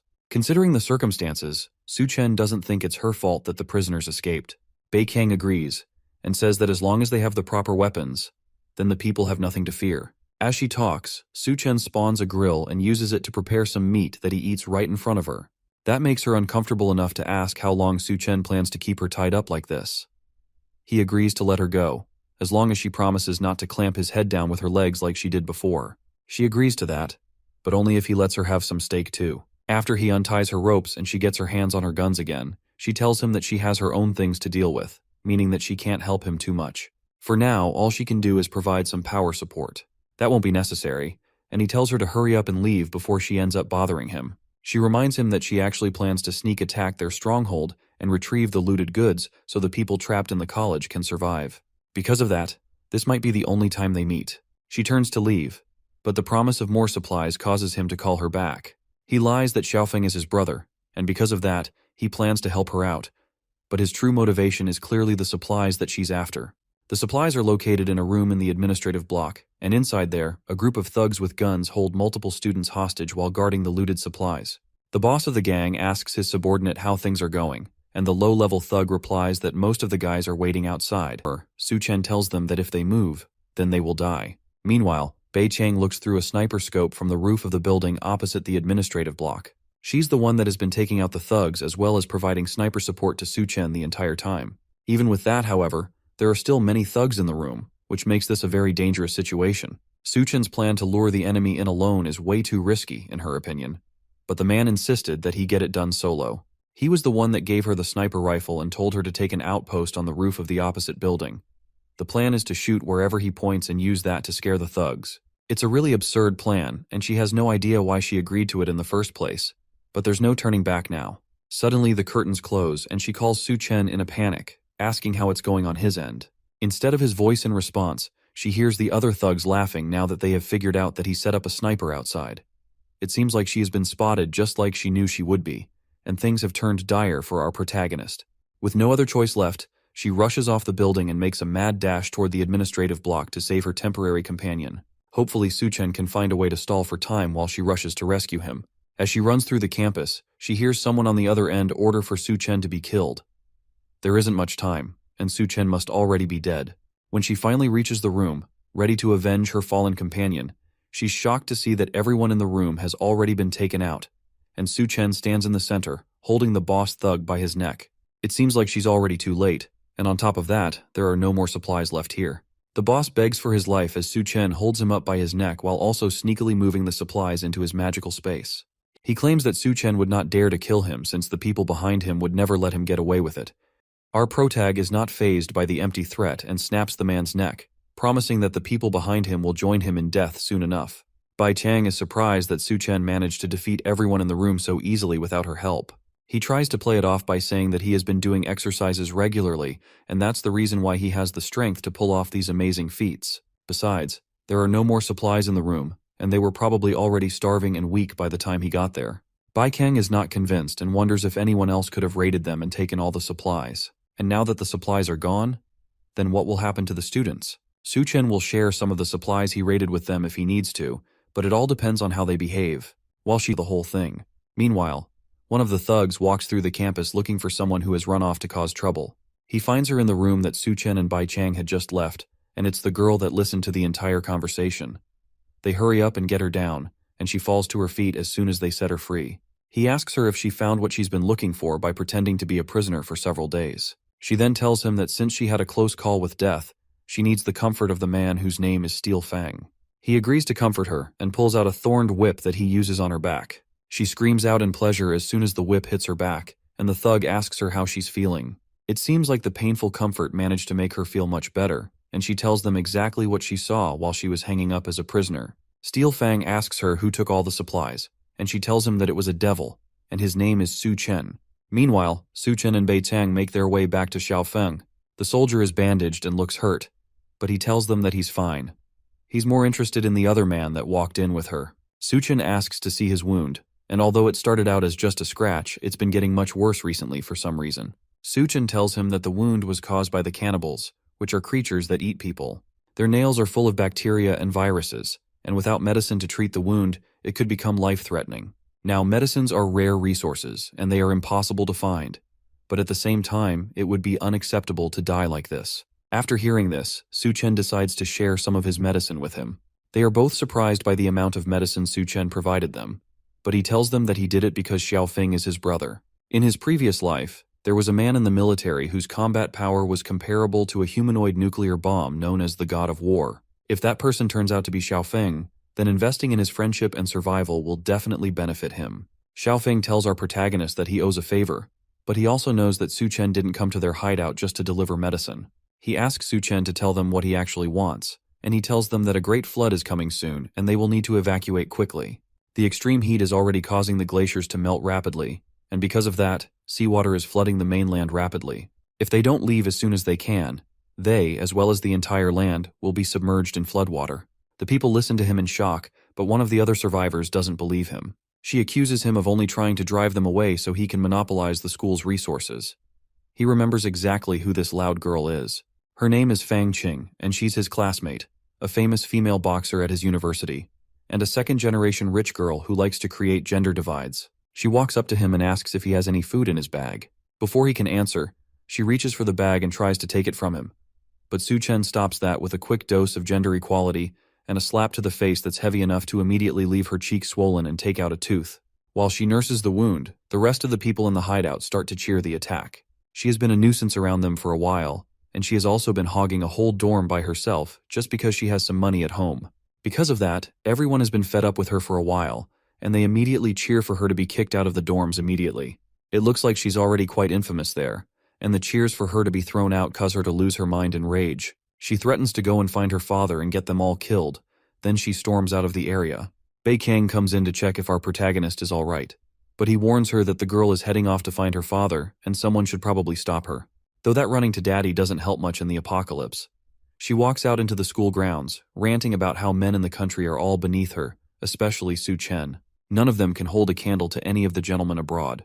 The name Su Chen attracts unwanted attention from one of the men that she says is beneath her. It's the thug from earlier, and he grabs her from behind, then asks her where exactly Su Chen is. The man of the hour walks out of the dorms and towards the exit. Captain Bai can handle the evacuation while he goes on to find what really brought him to the campus in the first place. The most important thing is to wait for the Golden King snake to mutate so he can harvest the crystal from it. Maybe he'll even get its ability to manipulate water. As he walks through the courtyard, a girl's voice calls out to him, begging him to save her. He turns and sees Fang Qing tied up and hanging off the ground. Behind her, there's a man laughing while standing on the truck that's holding her off the ground. Su Chen jokingly asks her if she managed to find her dad, while she still begs for his help. The man on the truck introduces himself as someone from the Federal Bureau of Evolution, and he's here to get back at Su Chen for snatching up his supplies. For their meeting today, he has prepared a truckload of surprises. He opens up the back of the truck, and it's filled with a small army of drought demons who all swarm out and surround him. Inside, the soldiers and the civilians hear the cry of all drought demons that have just been released. They know that the sound is coming from the direction Su Chen left in, and that means their new companion could be in danger. Bei Chang tells Xiaofeng to stay put and guard the civilians while she goes and checks up on the situation, but he refuses. This time, he won't let her go off on her own again. Meanwhile, back with Su Chen, the thug asks if the loud girl with the still swollen face is his classmate. If that's the case, then this is his opportunity to be a hero and save the beauty. All he has to do is kneel down and beg, and the girl will be let go. Su Chen takes a moment to think about the offer, and the snobby girl yells at him to hurry up and kneel down to save her. It's not impossible, but there's just one problem. Fang Qing doesn't even wait for him to say what the problem is, and starts desperately asking why he won't be able to save her. He just said he will save her after all, and it won't be impossible. How could he go back on his word when he's a man? Su Chen tells her that he is definitely a man, but he's not worthy of saving her. Instead of him saving her, he can help her contact those foreign gentlemen she keeps boasting about to see if they're willing to save her. That explains why he's so reluctant to help her. It's because she called him inferior, so he's taking revenge on her by doing this. Well, if he thinks that she'll apologize and beg him to save her, then he is completely wrong. According to her, she doesn't even need him to save her. Su Chen laughs and points out the huge horde of zombies rushing towards her from behind the truck. Hopefully she won't regret her own words in a moment. Fang Qing nervously glances at the zombies that she forgot about in her anger. In her last moments, as the zombies gripped her legs, she screamed for help and begged for Su Chen to save her. It seems like she was wrong after all. As the zombies tear her apart, she screams at the top of her lungs for him to save her, but it's already too late. After the screams die down, the Bureau of Evolution officer laughs at how insane the situation was. It seems like Su Chen truly is a terrible person who can't even help another in a dire situation. But that's alright since he'll be joining her soon. Then he tells our protagonist that he will now show off the technology of the Federal Bureau of Evolution. He pulls out a jar of powder and rubs it on his face. All he has to do is apply this powder to himself, and monsters will obediently listen to anything he says. That's because the powder is actually the ashes of dead drought demons. Once anyone applies it to themselves, that makes the zombies think that that person is one of them. That causes the man to pause and take a look at the bowl in his hands in fear. It seems like he didn't even know that he had been rubbing his face in monster ashes. The man rushes to spit out any powder that might have gotten in his mouth, and he's disgusted by the thought that he had been rubbing monster powder on his body the entire time. Now he's mad, and he orders the monsters to tear him to shreds. They growl and rush at him with their claws out and their teeth bared. Su Chen wastes no time and summons a pair of katana from his personal storage, then rushes through the crowd of zombies, slicing them all into bits in less than a second. He finishes them off so fast that he's standing right in front of the truck before the man is even done coughing. The bureau official turns around and sees his opponent casually staring up at him, looking completely unbothered. There were still several zombies swarming him from behind, and his two soldier allies arrived just in time to see him about to be surrounded. The bureau official orders the zombies to attack again, but none of the zombies move. Suchen pats the dust off his shirt and tells the man not to bother shouting. It's pointless since no matter how much he screams his lungs off, the zombies won't do anything. The man from the bureau asks what he means by that, and his questions are answered as all the zombies spontaneously fall to pieces behind him all at once.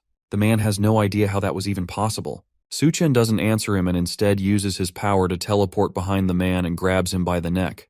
He never wanted anything to do with the Federal Bureau of Evolution, so he asks who exactly ordered the man to come and kill him. If he doesn't give up his master, then Suchen has no reason to spare his worthless life. Our protagonist pulls on the man's metal mask while smirking down at him. The man starts to scream as the pressure becomes too much for him to take, and in an instant, Suchen rips his head right off of his shoulders, with the bottom still connected to his spinal cord. Beikang is shocked that he resolved the seemingly impossible situation in an instant. It's similar to before, and this sort of power is not something that can be achieved through training alone. This guy must be some kind of monster. Suchen is more frustrated by the fact that he had to use so much force against these small fries. From now on, he's going to have to show more restraint against people before things get troublesome for him.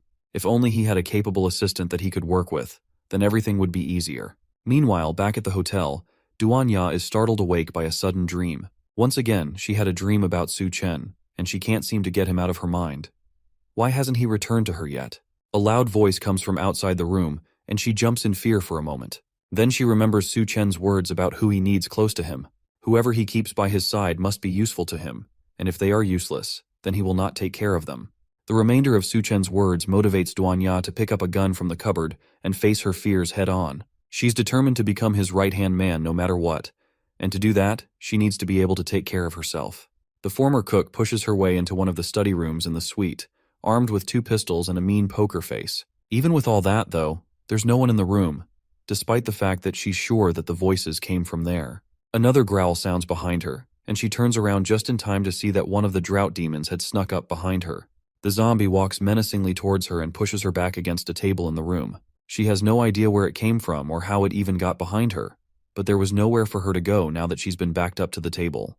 Her only hope now is the gun that she swiped from the room before she stepped out to fight. Before she can use it, the drought demon slaps it out of her hand and sends it flying behind the table. Then it shrieks at her, opening its mouth wide to attack the former chef. With no other way to defend herself, she shuts her eyes and prepares for the worst. But luckily for her, the zombie misses his attack completely and instead bites into a chair beside her. She has no idea what's going on or what this guy is doing, but it seems like she's safe for now. He has been sniffing around this entire time, and it looks like the eyes on his face are gone. Maybe he actually can't see anything, and he's relying on his sense of smell to find her. She somehow got lucky this time, but now he's way too close. If she makes any sound, he's going to attack her right away. She turns and notices that the gun is still on the table, just at the edge, away from her reach. She turns and tries to stealthily grab the gun while the zombie is still unaware of where she is. She stretches her hand just a little more, but the gun still stays out of her reach, and before she can grab it, it's already too late. Her back bumps into the zombie's arm, alerting him of her presence.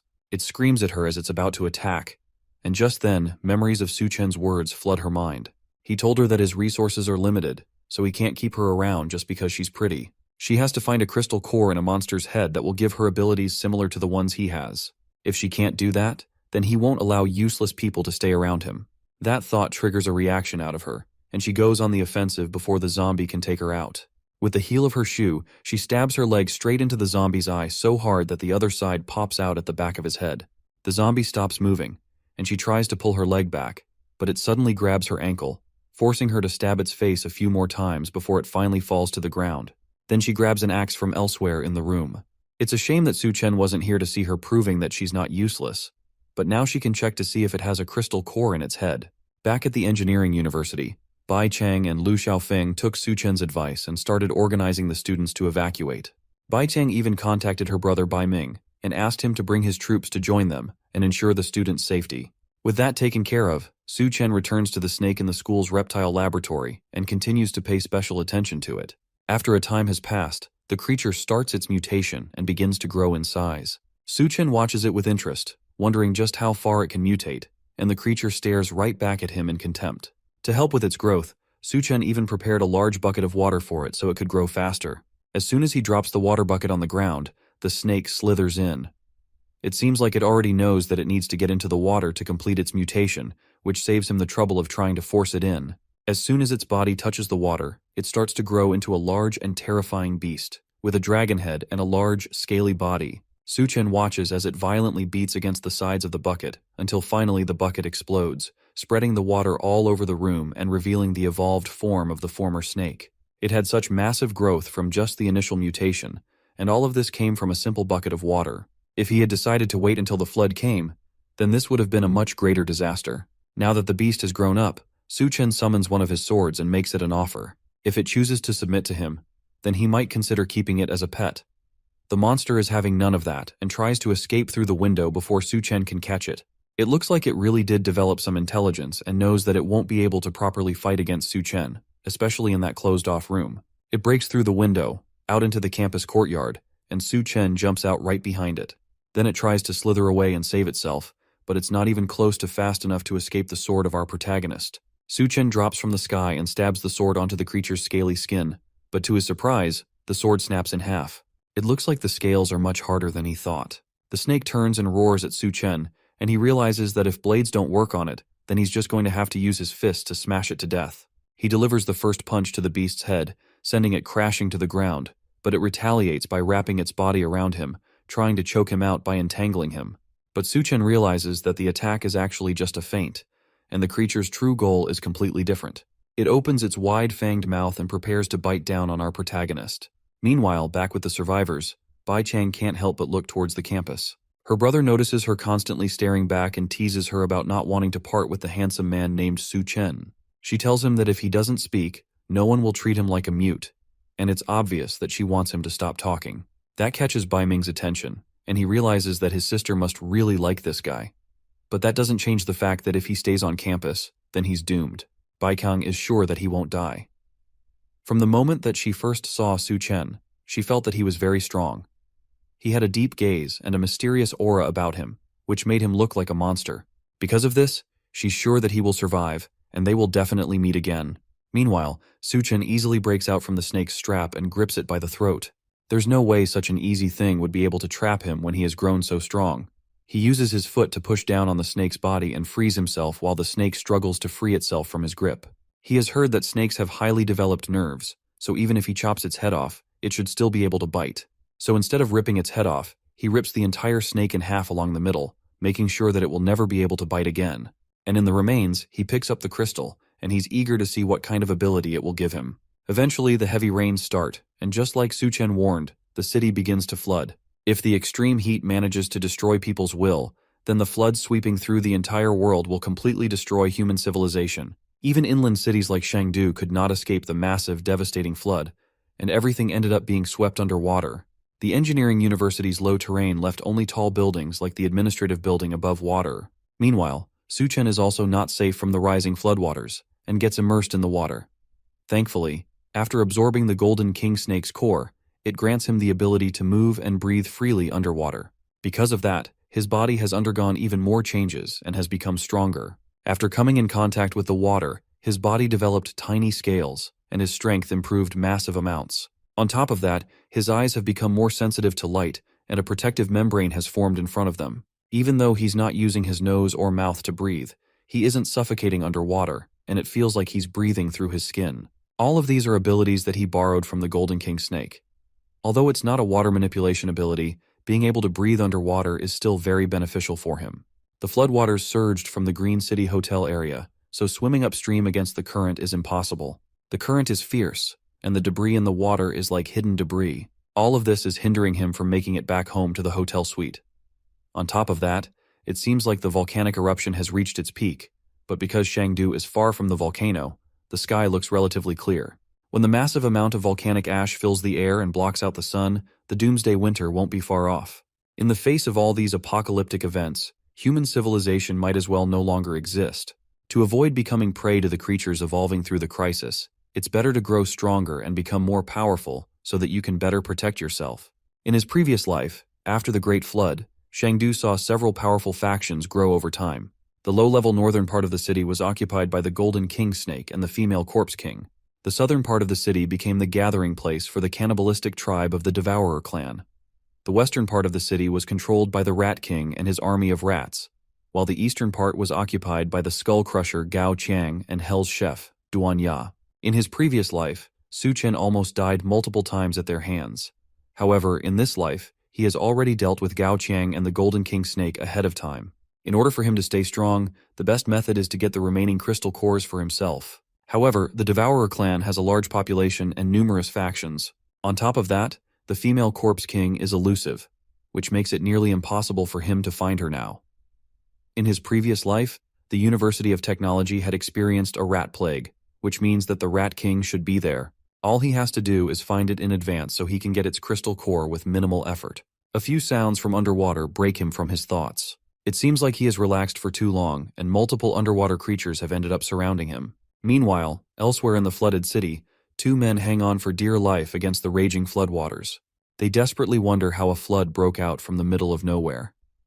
As they're clinging onto the tower, they notice someone rapidly swimming towards them. Anyone in the water should be as good as dead, but it looks like whoever that is has a lot of energy in them to be swimming that fast. It's not just that either. They also recognize the man speeding towards them. It's Su Chen, the guy that the Bureau had sent them to watch over. If it wasn't for him, then they wouldn't be stuck here in the flood. If he dares to join them up in the tower, they'll kick him right back into the water. One of the men notices that Su Chen is moving really fast for someone that is barely surviving in the floodwaters, and on top of that, it seems like someone is following him. Behind the man swimming like he owns the sea, there are multiple sea zombies sprinting through the water behind him.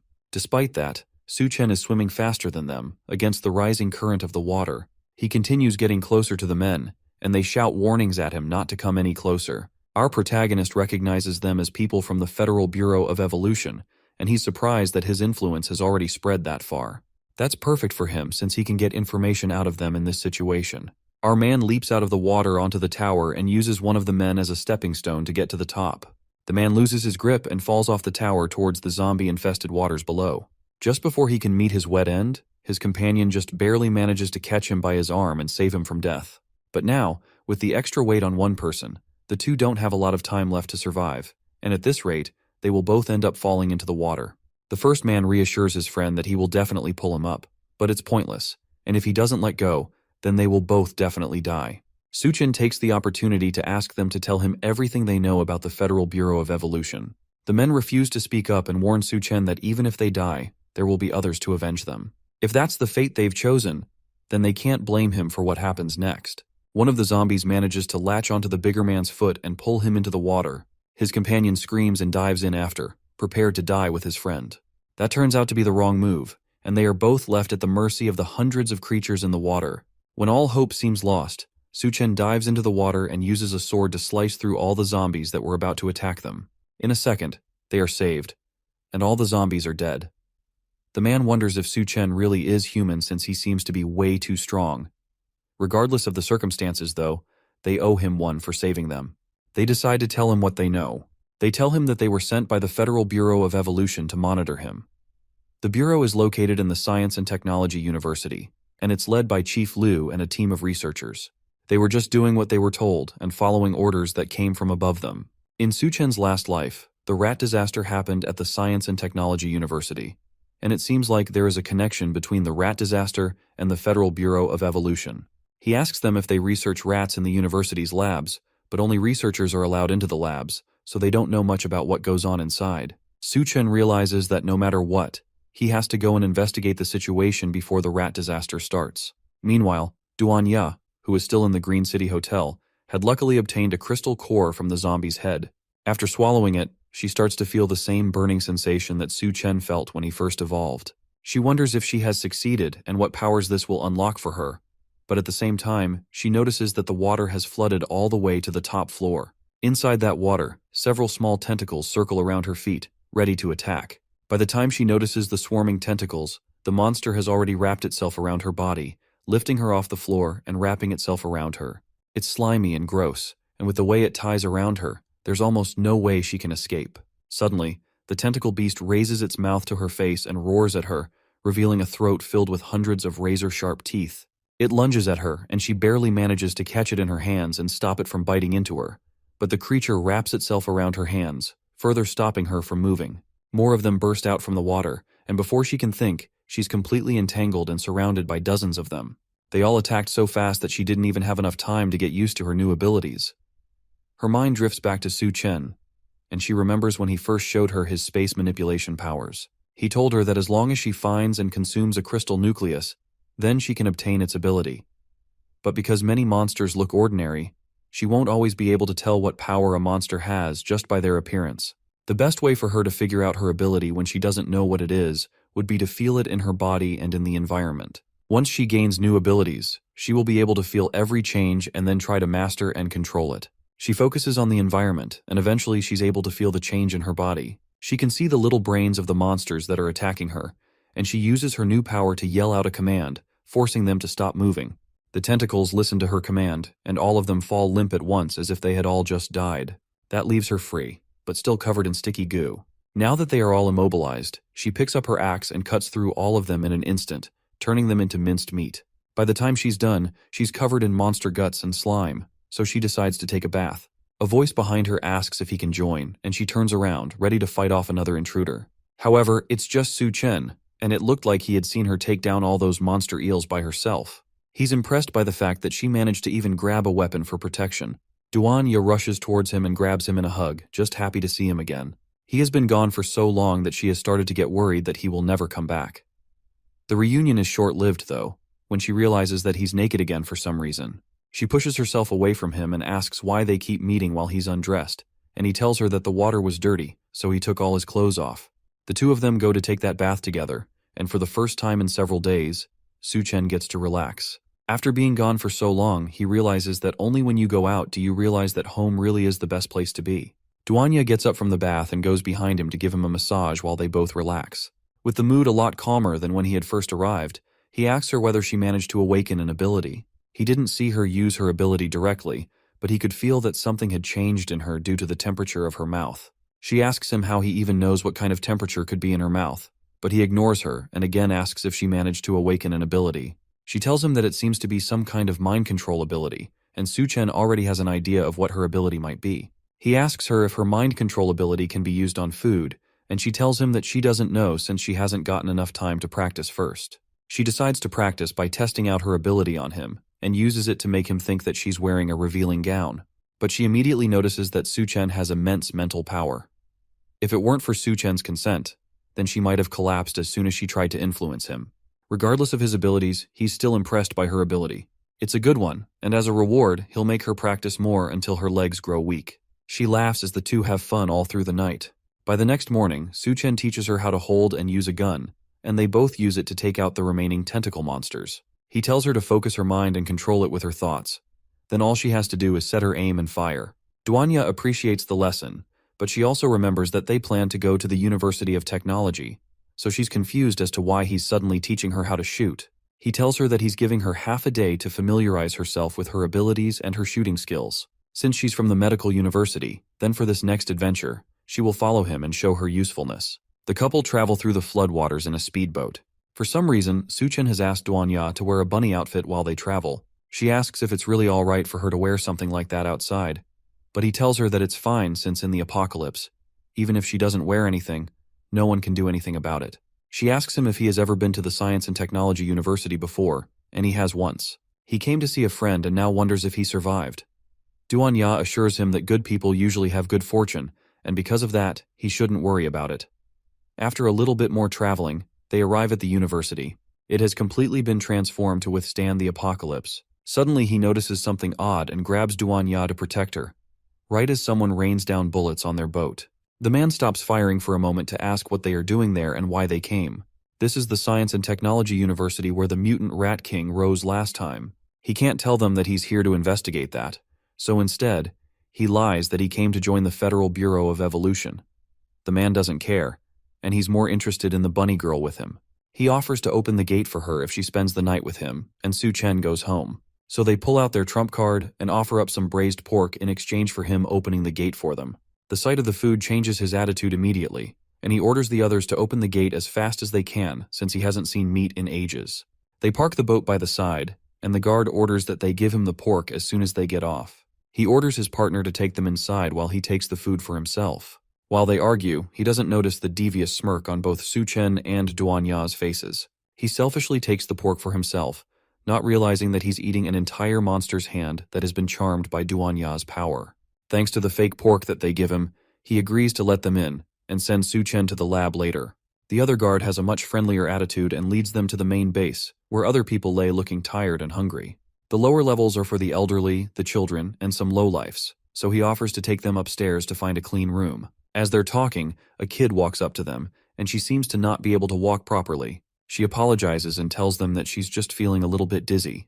Duanya notices that she looks weak from hunger and asks her where her parents are. She tells the bunny girl that they went to find food and haven't been back since, so Duanya offers her a piece of bread to hold her off for now. The kid initially doesn't accept it because she's worried that her bunny sister will go hungry if she takes part of her food. Duanya tries to assure her that she won't be hungry if she accepts just a single piece of bread, but the kid still doesn't believe her. So Su Chen shows off one of the banquet tables of food and promises that as long as she's his woman, then she will never grow hungry.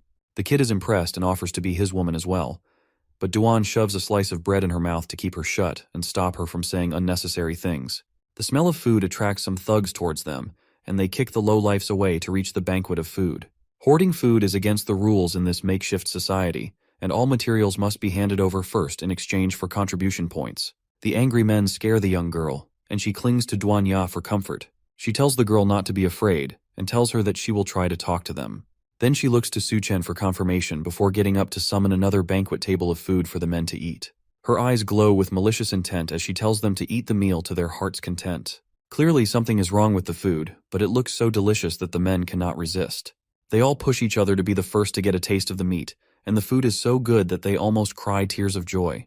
Because of this, they tell Duan Ya that they will reward her later for bringing them all this good food.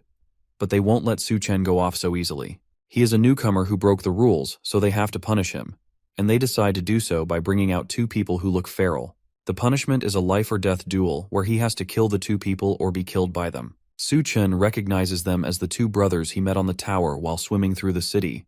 The girl also recognizes them as her brothers who went out looking for food and never came back. She starts crying and angrily yells for the men to let her go, but Duan Ya holds her back from charging at them recklessly. Because of Su Chen's intervention, the men failed their last mission and couldn't come up with enough contribution points to aid their society. So because of that, they've been sentenced to death. However, killing them just like that would be a waste, so they drugged them and kept them around for fun. Since both Su Chen and the girl know the brothers, the thugs come up with a new rule. If our protagonist loses, then they will throw the two brothers into the river along with their little sister. The two brothers seem to be in some sort of frenzied state, probably caused by some sort of drug.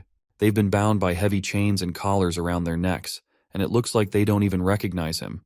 The thugs yell for them to start fighting, and they release the brothers from their chains, sending them charging straight at Su Chen, ready to attack.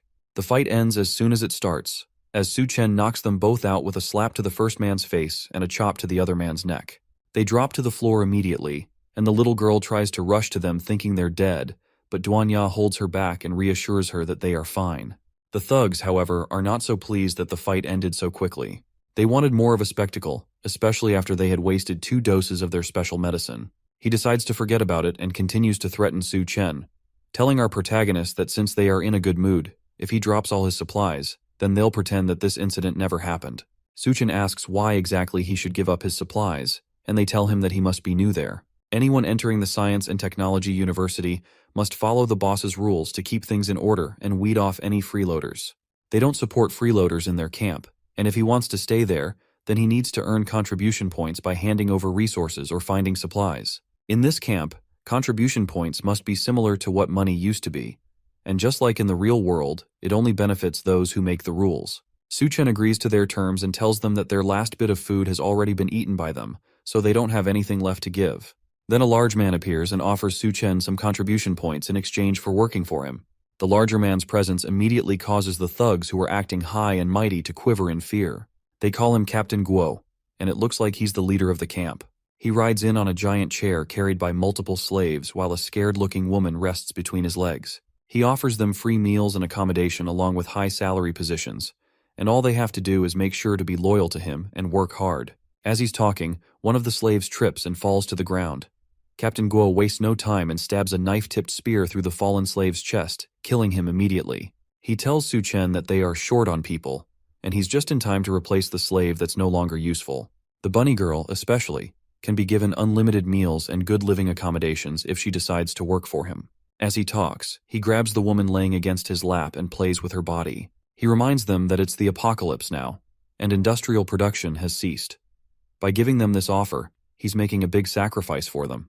On top of that, he's already bored of the people he's been using so far, and they are due for replacement. The other thugs yell at Su Chen to accept the offer immediately. When their great boss needs a new woman, he'll let the others have fun with the old ones. Their boss, however, has other concerns apart from the new workers he needs. He smells something among the thugs and asks them what they have been eating.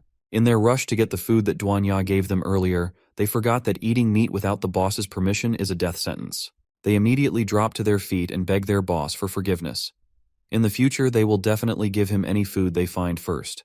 He tells them to stop their groveling and shut up. He's not interested in any food they've been eating, and just the smell of it is killing him. Did they eat poop or something? What in the world did they find that smells so bad? That catches Su Chen and Duanya off guard. Did he somehow see through Duanya's mental control? It looks like he wasn't even affected at all by it. The thugs tell him that they ate only the food that Su Chen gave them, but with the mental control broken, they immediately realize what they've been eating this entire time. Their stomachs protest the horrible food, and they rush to the bathroom, desperate to push out everything they've been eating. Captain Guo sighs in exasperation and wonders how he ended up surrounded by such idiots. One day, he'll get rid of all of them and bring in people that are actually reliable. Su Chen notices that despite his immunity to Duanya's mental control, he can't sense any abilities from the large boss. Despite that, he gives off a very powerful aura that's noticeable even by him. On top of that, his influence was enough to snap everyone out of Duanya's mental control. He wonders what kind of person Captain Guo is, and just judging by his subordinates, he can't be anything good. Our protagonist is more than strong enough to wipe out the entire camp immediately, but killing them now will only complicate his plans later. First, he needs to find the mutant rats first, then he can take care of the rest. Captain Guo snaps him out of his thoughts and asks our protagonist what he thinks of the slavery offer. Su Chen blandly tells the other man that he's not interested, and Captain Guo laughs. He claims that one day Su Chen will come begging to him. Then he calls another one of the people in the camp and orders him to take over the front position so he can leave. As he leaves, Captain Guo tells one of the survivors to keep an eye on Duanya. After all, women as hot as her are rare to find. With the other man gone, Duanya apologizes for not having the strength to keep her mind control powers active. That man's mental strength was very strong, and it didn't have any effect on him at all. Su Chen assures her that it's not her fault. If those guys didn't die after eating the water ghoul's corpse, then there's definitely something strange going on in this camp. They need to be careful going forward and avoid anything that will bring too much attention to them. One of the survivors approaches them as they're having their discussion. He tells them that they have angered the guards, and because of that, they should follow him if they want to be safe. It seems like this survivor knows Su Chen, and he introduces himself as Miao Pu Yuan, the roommate of one of Su Chen's former friends named Tian Yue. They met the last time he visited the school, before the apocalypse started. He takes them to another building within the university that hasn't yet been destroyed by the raging floodwaters. There, Duanya manages to use the limited supplies to treat the two brothers that were knocked out by Su Chen. Though their supplies of medicine weren't abundant, it'll be sufficient for now. Thanks to it, the two brothers are not in immediate danger, and Duanya managed to stabilize their conditions. The little girl thanks her for her help and stays beside her brothers to take care of them. Su Chen asks Xiao Miao if all the students are living here now, and he confirms that all the surviving students, regardless of their gender, are taking refuge in the building. Since Tian Yue often helps everyone in this place, it is considered the field team's territory. The field team is a strong faction that can even take on the Devourer clan that threatened Su Chen earlier. As they're talking, another man comes into the room and asks Su Chen if he wants to join their group. It's Tian Yue, and he doesn't recognize Su Chen at first, but Pu Yuan introduces him, and the field team leader is delighted to see his old friend again. The two men hug, and Tian Yue nearly cries as he holds on to Su Chen. He almost thought that they would never see each other again. Since it's rare for two brothers like them to meet again after such a long time, he suggests that both of them go and have a drink. Since he just came back from a mission not too long ago, he can afford to stay with Su Chen for at least a few days. As they're talking, he notices the beautiful Duanya staring at them, still wearing her bunny suit. Tian Yue immediately recognizes her as the legendary beauty of their university. She was known back then as the cold goddess Duanya. She's still embarrassed about the whole thing and nervously tells them that those sorts of things were in the past, and they don't matter now. The faction leader asks Xiao Miao how exactly the legendary goddess made it to their settlement, and why in the world she's dressed as a bunny maid. Now that it's been pointed out, Xiao Miao also notices that the woman in front of him was Senior Duan Ya from the medical school. All their stares and comments cause Duan Ya to cling to Su Chen and ask for a change of clothes. It's way too embarrassing to be dressed like this in front of her juniors. Su Chen smiles and agrees to let her find a change of clothes, while the other two men seethe in jealousy that their friend is hugging the goddess Duan Ya. After that, Tianyue offers her a private room to change into. It's a bit messy, but she can sit anywhere she wants and get changed in peace. Su Chen notices that it's a luxury room, and Tianyue must have purchased it with a large number of contribution points. The faction leader also notices that the two of them didn't bring any bags with them, and he wonders where the clothes came from. But Su Chen changes the topic immediately and asks about his regular missions. They must be dangerous if it takes several days for him to go and return. In truth, though, there's nowhere in the world that isn't dangerous. Since both Su Chen and Duanya still look clean, he thinks that they haven't experienced the apocalypse yet. So he offers them the opportunity to join the field team so he can take care of them. Someone as excellent as Duanya wouldn't even need to go out for food. She can just put her medical skills to use and take care of the wounded. However, before any of that, he has to warn them about something first. Su Chen has to stop showing off everywhere. And most of all, he has to stop making beautiful girls wear bunny outfits. What exactly was he thinking with that stunt? Su Chen tries to defend himself and says that he will protect her, and his brother hits him on the head in response. He reminds the now powerful man of a time when he didn't have as much power as he did now. Back in high school, when he used to get bullied and never dared to fight back, it was Tian Yue that fought the bullies away. The guard captain Guo is not a nice guy, and when he sets his sights on a woman, they usually don't have good endings. Beautiful women like Duanya are no exception, and now that he has his eyes on her, he won't let her go easily. Meanwhile, in the private room, the chef tries to take off her clothes quickly, but a knife is pressed against her throat by a mystery attacker. She nervously asks this new face who she is and what she wants. The woman doesn't answer the question and tells Duanya that she is someone sent by her boss to help her arrange her accommodations. She's a woman after all, and she shouldn't be sleeping close to those men. Duanya may not know who she is, but we already know her as the freaky lady is. She's the woman that listened in on Su Chen's entire fight back in the school administrative building, and she saw firsthand the kind of power he has. Right now, though, she's just a messenger sent to capture the beautiful senior Duanya. The chef tries to tell her that there is already enough space in the settlement, and she doesn't need any help, but the other woman insists. The boss asked her specifically to come over, and no one refused the boss. Duanya, however, is about to become a pioneer. She uses her mind control powers and tells on the woman, causing her to pause, unable to move her own body. Then she tells her to let go, and the woman complies, stepping away and dropping her hand. Using her mental power to forcibly control people is always difficult, but she can manage to do it for a short time. For now, though, she has done her part, and Su Chen can handle the rest. As she walks towards the door to alert the others, the woman forces her body to move and manages to stab her own hand. The shock of the pain forces her senses to return to her, and uses the brief moment of clarity to attack Duanya. The two slam against the wall, and the commotion alerts the others outside. They bang on the door and ask Duanya what's happening. There's no way someone would make so much noise while just changing clothes. The attacker tries to silence her by covering her mouth, but it's no use. Since they don't hear any answer from inside, they assume the worst and break into the room.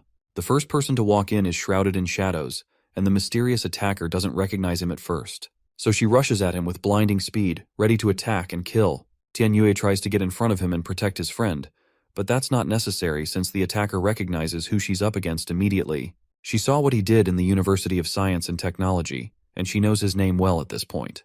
The one called Su Chen took on several zombies by himself and won with little to no effort. Although she has killed many people, her instincts tell her that if she makes a bad move against him, she's not going to survive what comes next. With little opportunity to stop herself or change direction, she instead kneels while still running towards him, causing her to come to a grinding halt right at his feet. Then she nervously asks him to punish her and calls him her master. Su Chen has no idea what she wants and what her intentions are, and she asks him if her sincerity is not enough to please him. To show that she's truly giving herself to him, she strips down her clothes and asks him again if that is good enough for him.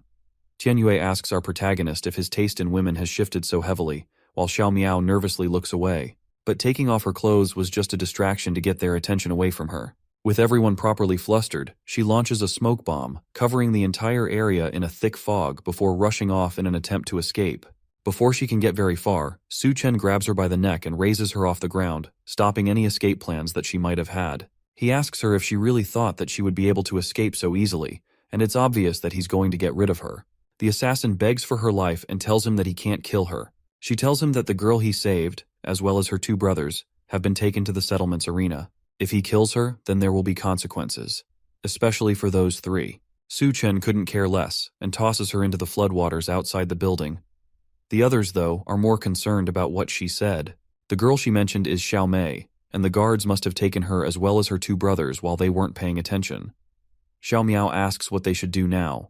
If they don't save them, they'll be bitten to death by the big mutant rats. The topic of rats catches Su Chen's attention, since that was the main reason he came to the settlement in the first place. He decides to go and check it out for himself, and Tian Yue asks him to stay calm and avoid conflicts. Meanwhile, in the arena, Xiao Mei nervously stands in the middle of the field, prepared to fight for her brothers. Captain Guo sits on a stage in front of her, clearly controlling the whole thing. He tells her that since her two brothers failed to complete their tasks, then they have been given the death sentence. However, since she is willing to enter the arena and fight, he has decided to give them one more chance at life. The two brothers hang by their necks behind the man, inches away from their deaths. They shakily try to tell Xiao Mei to not believe him and run for her life, but Captain Guo tells them that it's already too late for that now. Xiao Mei, on the other hand, refuses to leave. If there is even a small chance that her brothers will be free, then she will fight with everything she has to get them out of there. She asks the large captain one more time if he will really let them go, and he tells her that he will keep his word only if she manages to survive. Behind her, a cage opens up and a large rat marches towards her. She only has a second to turn towards it before it bites down on her arm, causing her to scream in pain. Then it lifts her off the ground and tosses her around, preparing to eat her. As she fights for her life, memories of her and her brothers swarm through her mind. She remembers a time when they were starving, and one of them managed to find a pile of mushrooms for them to eat. She told them that mushrooms were dangerous, and her other brother decided to test the mushroom by eating it himself. After all, he doesn't want a young girl like Xiao Mei to eat something so uncertain. After eating two of them, he immediately passes out from the poison, and they barely manage to save him. That incident was what made the two brothers journey into the city to complete the task of tracking down Su Chen. If they succeed and come back, then they will earn contribution points, and they will no longer have to starve and eat uncertain foods. Those two men that risked their lives for their sister now shouted for her to run and not worry about them. She needs to survive and live well without them, and they can't bear to watch her being eaten alive by a rat.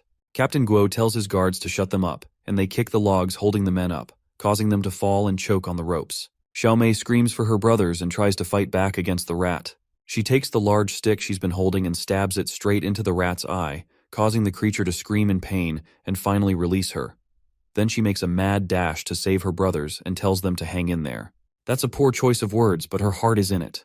The rat monster recovers and manages to rush after the girl before pinning her down under its paw.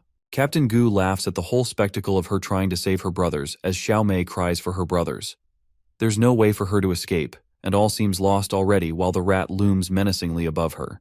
In one last effort, she screams for someone to come and save them, and Su Chen immediately arrives, killing the rat with one quick slap to the face. The others are right behind in, and Tian Yue screams at Su Chen for being too impulsive. To Su Chen, though, that was too easy of a kill, and these creatures were nothing but overgrown rats. Captain Guo stares at him in shock, but manages to quickly recover. He didn't expect someone to come into his arena willingly, but since it's death that our protagonist wants, then he will happily give it. As he talks, large gates open up around them, and the rats inside scurry over each other to escape. Su Chen stares them down and prepares to take on an army of giant rats with one hand in his pocket. While Su Chen faces off against the rats, Xiao Miao and Tian Yue manage to free the two brothers from their death traps. They thank her for saving them, but the little girl reminds them that it's actually Su Chen that saved them. Meanwhile, in the higher floors overlooking the arena, a soaked assassin watches the match in contempt while standing behind a scientist. The man in the lab coat asks if Su Chen is the special research material that she mentioned before. She confirms that he is someone with superior genes that will definitely solve the instability of the Doomsday genes. If they can do that, then they will be able to make the rats that were created using the latest technology bigger and more ferocious than before. Su Chen stares those same rats down, and it seems like both of them are ready to attack in an instant. The scientist has high hopes for our protagonist, but if he dies here, then he doesn't deserve to be their experimental subject. Suchen wastes no time unintentionally proving himself by easily killing several giant rats in less than a second. His companions gasp in shock, and Tianyue wonders if this is the Suchen he really knows. Unfortunately, despite all of his showing off, there were no crystal nuclei in any of the giant rats. That meant that his only hope of getting one would be from the Rat King. Just then, as if on cue, someone makes an announcement from the speakers set up around the camp. It's the scientist that has been overlooking the fight this entire time, and he tells everyone present that Suchen is the experimental material he needs for his work. He orders Captain Guo and Tianyue to bring him up, whether dead or alive. It looks like the two bosses of the settlement answer to him, and Captain Guo is more than happy to bring Suchen over for experimentation. Xiao Miao quietly warns Duanya to run away with him quickly because the situation has become dire. If she doesn't leave now, then she won't be able to leave again in the future. She tells him that she's not leaving as long as Suchen is there. Captain Guo mockingly tells Tianyue that he knows the field team leader and Suchen are brothers. So now that he has received a direct order from their boss, what's he going to do? Will he stick with his brother, or will he side with the man that helped him survive the apocalypse? Suchen ignores the fat madman and asks Tianyue what's going on and why things seem to be growing into chaos. The faction leader tells him that the man upstairs is Liu Heiyun. At the beginning of the apocalypse, the scientist developed a drug that makes people stronger, and thanks to that, he was able to control the university. But nothing is free in the apocalypse. The drug needs a user to trade their life force in exchange for strength. Once they stop taking the drug, they become weaker than anyone else. Because of their dependency on the drug, they have to follow all the orders from the scientist no matter what.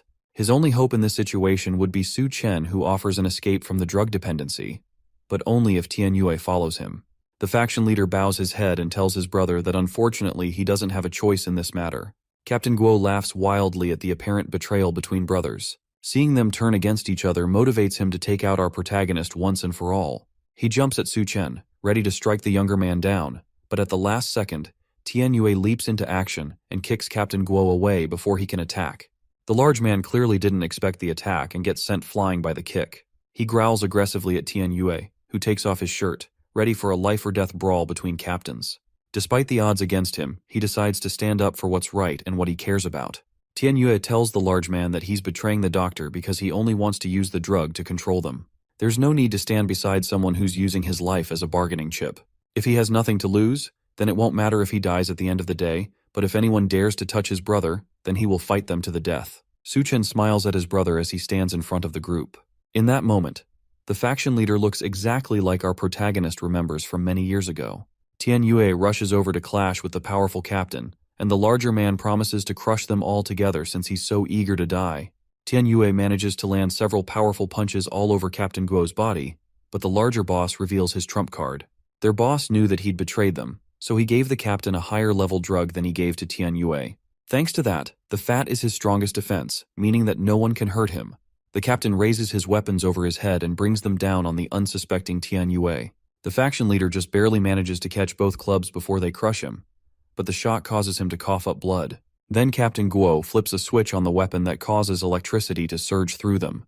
Tianyue barely manages to hold on, but just as it looks like he's about to collapse, Suchen comes in to help out his brother. He rushes in with a large kick to both metal mallets and uses his feet to push them out of Captain Guo's hands, causing them to pierce into his body and fall back.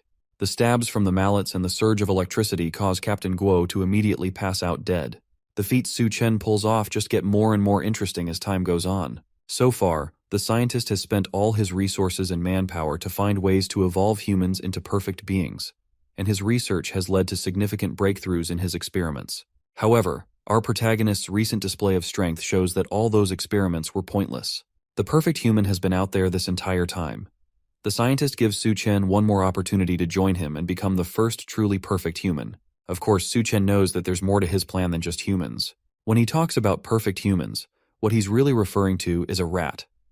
For the scientist, rat genes are the closest to human genes, and using the rodent's genes, he can create an army of rat men and then conquer the world. In that case, the apocalypse would become a heaven for him and his rat army. Suchen thinks the plan sounds really stupid and blatantly refuses the offer on the spot. Liu Heiyun only thinks that this must mean that Suchen hasn't understood just how great his evolution project can be. All he has to do to convince our protagonist is show him just how great of an idea it is. The attacker from earlier lines up a sniper shot from the window looking down on the arena and fires. Suchen dodges something that looks like a tranquilizer dart and it flies straight into Captain Guo's chest. The large man immediately starts to mutate into a terrifying new beast, and the electrified mallets also get absorbed into his body. The big guy used to be a sumo wrestler, and his fat made him resistant to most heavy attacks. Combining that with the level 3 drug that was just injected into him, his strength has been enhanced, and on top of that, any damage he gets is healed immediately. Suchen still couldn't care less and sends a flaming middle finger up at the deranged doctor. Nothing about this is great as far as he's concerned. This entire setup is just a huge excuse to turn people into monsters. That insult is the last straw for Liu Heiyun, and he orders the newly mutated Captain Guo to kill Su Chen so that he can extract the genes he needs from the corpse. The monster roars and immediately charges towards Su Chen with a sumo spin. Our protagonist manages to catch the rolling man just in time. Then he plunges his arm into the large man's head and rips out the battery from the electric mallets before stuffing it into Captain Guo's mutated face. The battery immediately explodes, which should be enough damage to kill the large man. However, thanks to his newly improved healing factor, his wounds heal immediately, leaving him horribly disfigured but strong enough to still fight. Su Chen finds the whole thing annoying and rushes back in to end the man and stop the fight all at once. He lands a devastating punch straight to what should be its jaw, causing the man to fall into a crater. Then he increases his speed as he attacks, kicking up a thick layer of dust while also pummeling the mutated man. In the current world, very few people know about superpowers, so it would be best not to let others see how he uses them. Because of that, he uses the dust and dirt to his advantage, which allows him to do whatever he wants while camouflaged. His main issue is the fact that Captain Guo keeps recovering no matter how much damage he takes. Despite how much he is clowned on the whole thing, at the end of the day, Professor Liu Heiyun's research is really impressive. Thankfully, Su Chen's space doesn't just contain supplies. It also contains something big enough to crush the man and make sure that he won't have anything to regenerate from. He opens up his space power and summons his secret weapon, which is several tons of concrete and steel. The large noise startles the onlookers outside, but the huge wall of dust stops them from seeing anything. Once it all clears, Su Chen sits in the center, on top of the piles of cement with the fatty buried underneath all the debris. Liu Heiyun starts to panic after seeing all of that. At this point, he doesn't care who Su Chen is or how special his genes are. All he cares about is the fact that our protagonist dared to provoke him, and now he will do everything to make sure our overpowered main character dies without a proper place for burial. All around him, the cages start to rise as thousands of rats prepare to swarm around them and attack. Su Chen isn't worried at all, and he's in fact excited because he planned to make sure none of them survive either. The others him and can't handle it, then she should call out to him loudly. With Su Chen gone, she immediately takes charge of the situation and steps up to lead the group. There's a lot of rats around them, and she has never controlled so many at once, but in this situation, she has no choice but to do it. With her mind controlling a large number of rats and stopping them, they're still unstable, and it's way too risky to take it, but the scientist doesn't care. Right now, he needs to personally deal with Su Chen and make him pay for everything he has dared to do today. Our protagonist walks through Miss Yun's room and looks into several tanks filled with what looked like failed or still developing experiments. All of them have ghoulish dark skin, and they look completely disfigured, but one of the cases catches his eye. Inside it, there's a woman covered in nothing but bandages, floating in the green liquid of the tanks. Unlike the other experiments, it looks like she has not been mutated or tampered with at all. The woman is Yun Yun, the woman from the bar that Su Chen went to before the apocalypse started. It seems like somehow she managed to survive for this long, probably thanks to his advice, but he never expected to meet her again in a place like this. He doesn't have time to think about it though, and right now he needs to focus on saving her. He winds up his fist and punches the glass, shattering it in one hit. Then he pulls Yun Yun out and carries her against his chest. She starts to wake up and immediately recognizes him. He tells her not to worry and promises to get her out of there, but she's more concerned about the fact that she's hungry. Their reunion is cut short by a raspy voice screaming for him to let her go. Then in an instant, an ice arrow shoots out at him, aimed straight at his head. He manages to catch it in time while still holding on to Yun Yun. Liu Heiyun steps out of the shadows and yells again for him to get his hands off of Yun Yun. According to him, that's the woman he chose, and Su Chen touching her makes him extremely angry. It looks like he somehow gained ice abilities, but they're no match for our protagonist. He snaps the cheap arrow in his hands, causing it to fall apart. Then he asks Liu Heiyun if he chooses women as if he's shopping for merchandise. He can't just decide to own someone out of nowhere and then decide to keep them without consent. The scientist tells him that they are in the apocalypse, and in this new world, ordinary people are just ants. But someone like him, who holds the power of evolution, will be able to rule the world. As far as he's concerned, to be his woman is her honor. That little speech just convinces Su Chen that he's as much of a lunatic as the rumors say. Yun Yun desperately clings to our protagonist and begs him not to leave. She's scared of the situation she's been put in, and Su Chen has already come to save her. That makes Liu Heiyun even angrier, and he grits his teeth while asking Su Chen one more time to let go of her. Then he rushes at them, screaming that Yun Yun is his woman and she belongs to him. Su Chen reacts quickly and kicks a shelf at the scientist to slow him down, but the man swats it away like it's cardboard.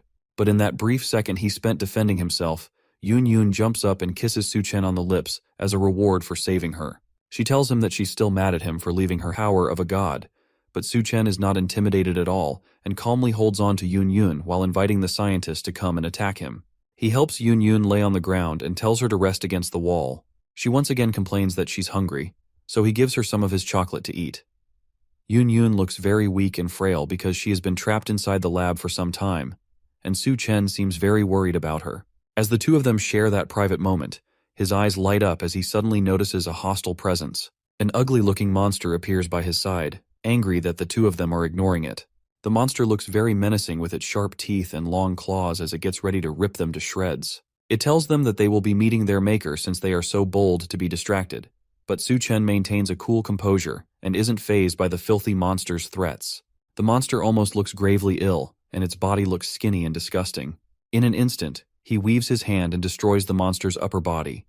The mutated rat's parts fly across the room, with its blood and guts spilling everywhere. It is a befitting end for such a repulsive creature. As the blood splatters everywhere, Su Chen is disappointed and asks if that is all the monster has. The look on his face shows that he is expecting more of a challenge, but the monster clearly isn't ready for Su Chen's overwhelming strength. Meanwhile, Yun Yun finishes off the chocolate, and she asks him if the people downstairs are his friends as she looks through the window from the corner of her eye. Su Chen confirms that they are his friends. She grabs a chair and says that she is going to repay him for everything he has done.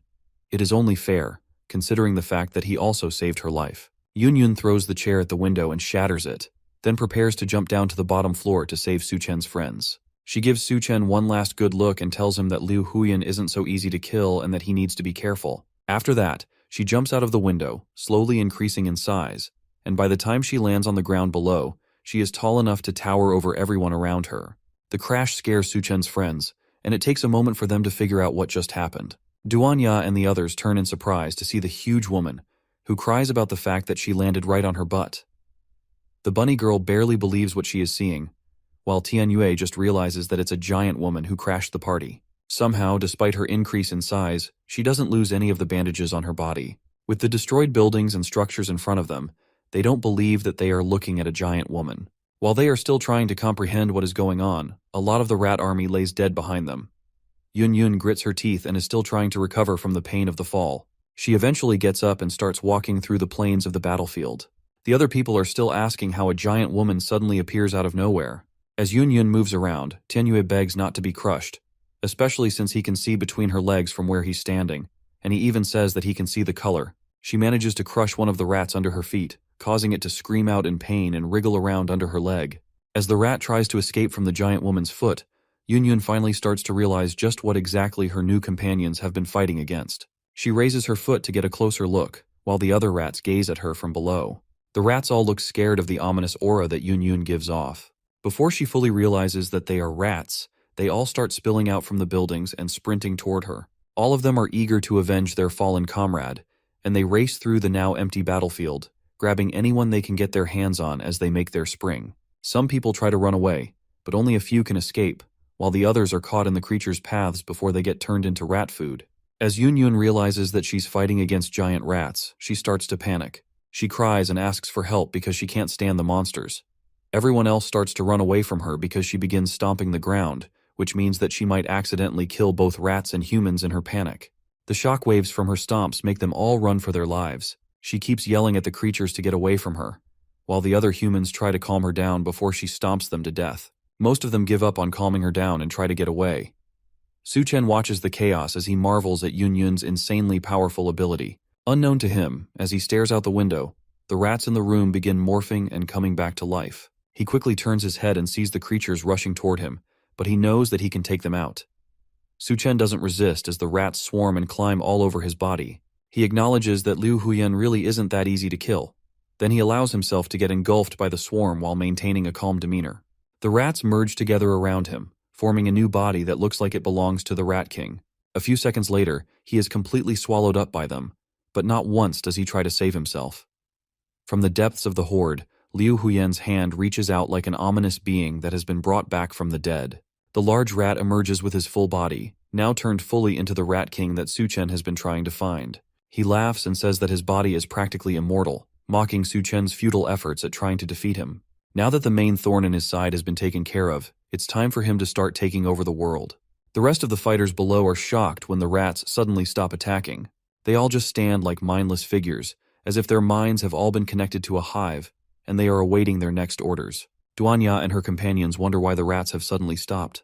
With the rats all in sync, they gaze up to the top of the building, where their leader stands like a cartoon villain trying to take over the world. There at the top, Liu Huyen revels in his glory. He stands and smiles with his gross-looking body, feeling like he has won and there is no hope for his enemies. His eyes glimmer, and he has an overly confident look on his face. The other fighters recognize him as the king of the rats. They start to panic as they look at the sinister creature. All the rats kneel in unison, pledging their allegiance to their leader and honoring the one who makes their existence possible. The bunny girl and her companions are surprised that the rats are even intelligent enough to perform such actions. Meanwhile, Yun continues to prance around as she swats the rats away and tells them to get out of her way. She is angry enough at the unpleasant creatures and doesn't need their unappealing king, making matters worse for her. She walks up to Liu Huyen, confronts him, and asks where our main character is. She is ready to confront the Rat King on the spot if he doesn't tell her where Su Chen is. Besides, she still isn't done having her way with his chocolate. Liu Huyen isn't fazed by the confident woman who stands before him, and he tells Yun that her precious man is gone. He feels disrespected that she speaks to him in such a dismissive tone, and he isn't going to take it. He tells her that she is asking for trouble, and the unsettling smile on his face shows that he is ready to deal with her. Yun, not noticing early enough when the rats climb her body and start clawing at her skin, is frustrated and scolds them for distracting her from her goal of dealing with their king. It isn't just her who suffers at the hands of these relentless creatures. The bunny girl and the other unfortunate companions find it hard to keep up with the rats because they have suddenly gone berserk and are attacking them fiercely. While they try to stand their ground and hold their position, Yun has been pushed down by the rats, who look ready to tear her apart. She tries to protect her face with her hands, leaving the rest of her body vulnerable. Li Huyen laughs at them and boasts about how he will use his rat army for his global plan, but he suddenly gets interrupted by Su Chen's voice. Our protagonist stretches out his hand from the depths of the swarm and apologizes for wasting time to find the crystal core. The mad scientist can't believe what is happening to him. He has a bewildered look on his face and says that Su Chen should have been completely devoured by him, but he underestimates just how strong our boy is. Su Chen rips open his chest with his two hands as he makes his way out of that chaos.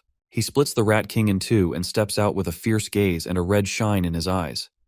His body is marked with red streaks all over, and Li Huyen, despite being split, still can't believe it. Su Chen looks down at him. Please know that he has found what he has been looking for. In his hands, he holds the Rat King's crystal core. With the Rat King's crystal core gone, the mutated rats begin acting more vicious and crazy. Barricades can barely hold them back because they are able to squeeze through with their bodies.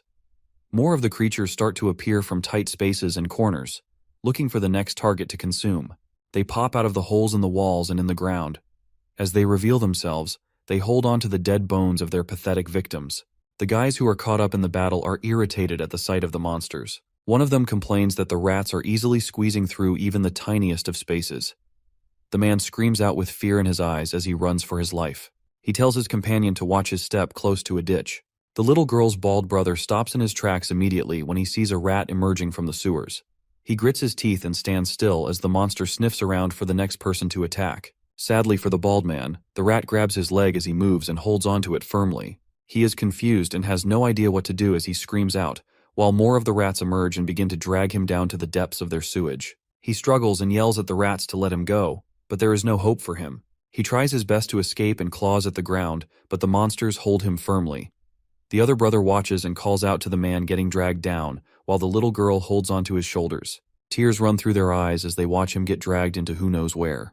There is nothing they can do, and as their brother is taken to his death, he tells them not to worry about him, trying to ease their minds as the monsters take him away. He tells the little brother to take care of the little girl, and his voice gradually fades out as the rats finally pull him away.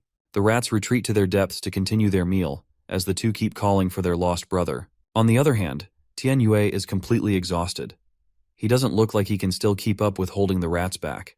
There are injuries all across his face, and his mouth is bleeding badly. His eye bags are so heavy, and it looks like he's about to collapse. The faction leader realizes that the whole thing is too much for him, and he looks like he is about to pass out. Su Chen needs to show up fast and do something, or it's all going to be over. With the little strength he has left, he keeps trying to fight back the rats. He slashes the monsters as they approach him, but he has already reached his limit. The rats can't give up a chance to attack weak prey, so more of them swarm him. At this point, Tian Yue is basically seeing Jesus already. He is beyond exhausted. He can barely keep his eyes open. His arms give out, and it looks like it's finally the end for him. After the last of his energy leaves, he accepts his fate. Yun Yun, as well, is being overrun by the monsters. The monsters climb all over her and bite her body, causing her to wince and cry out in pain. The buildings all around her keep taking damage as she jumps around in pain. Duanya doesn't have it much easier either. The rat monsters run towards her, and she says that it is impossible to block out or mind control all of them.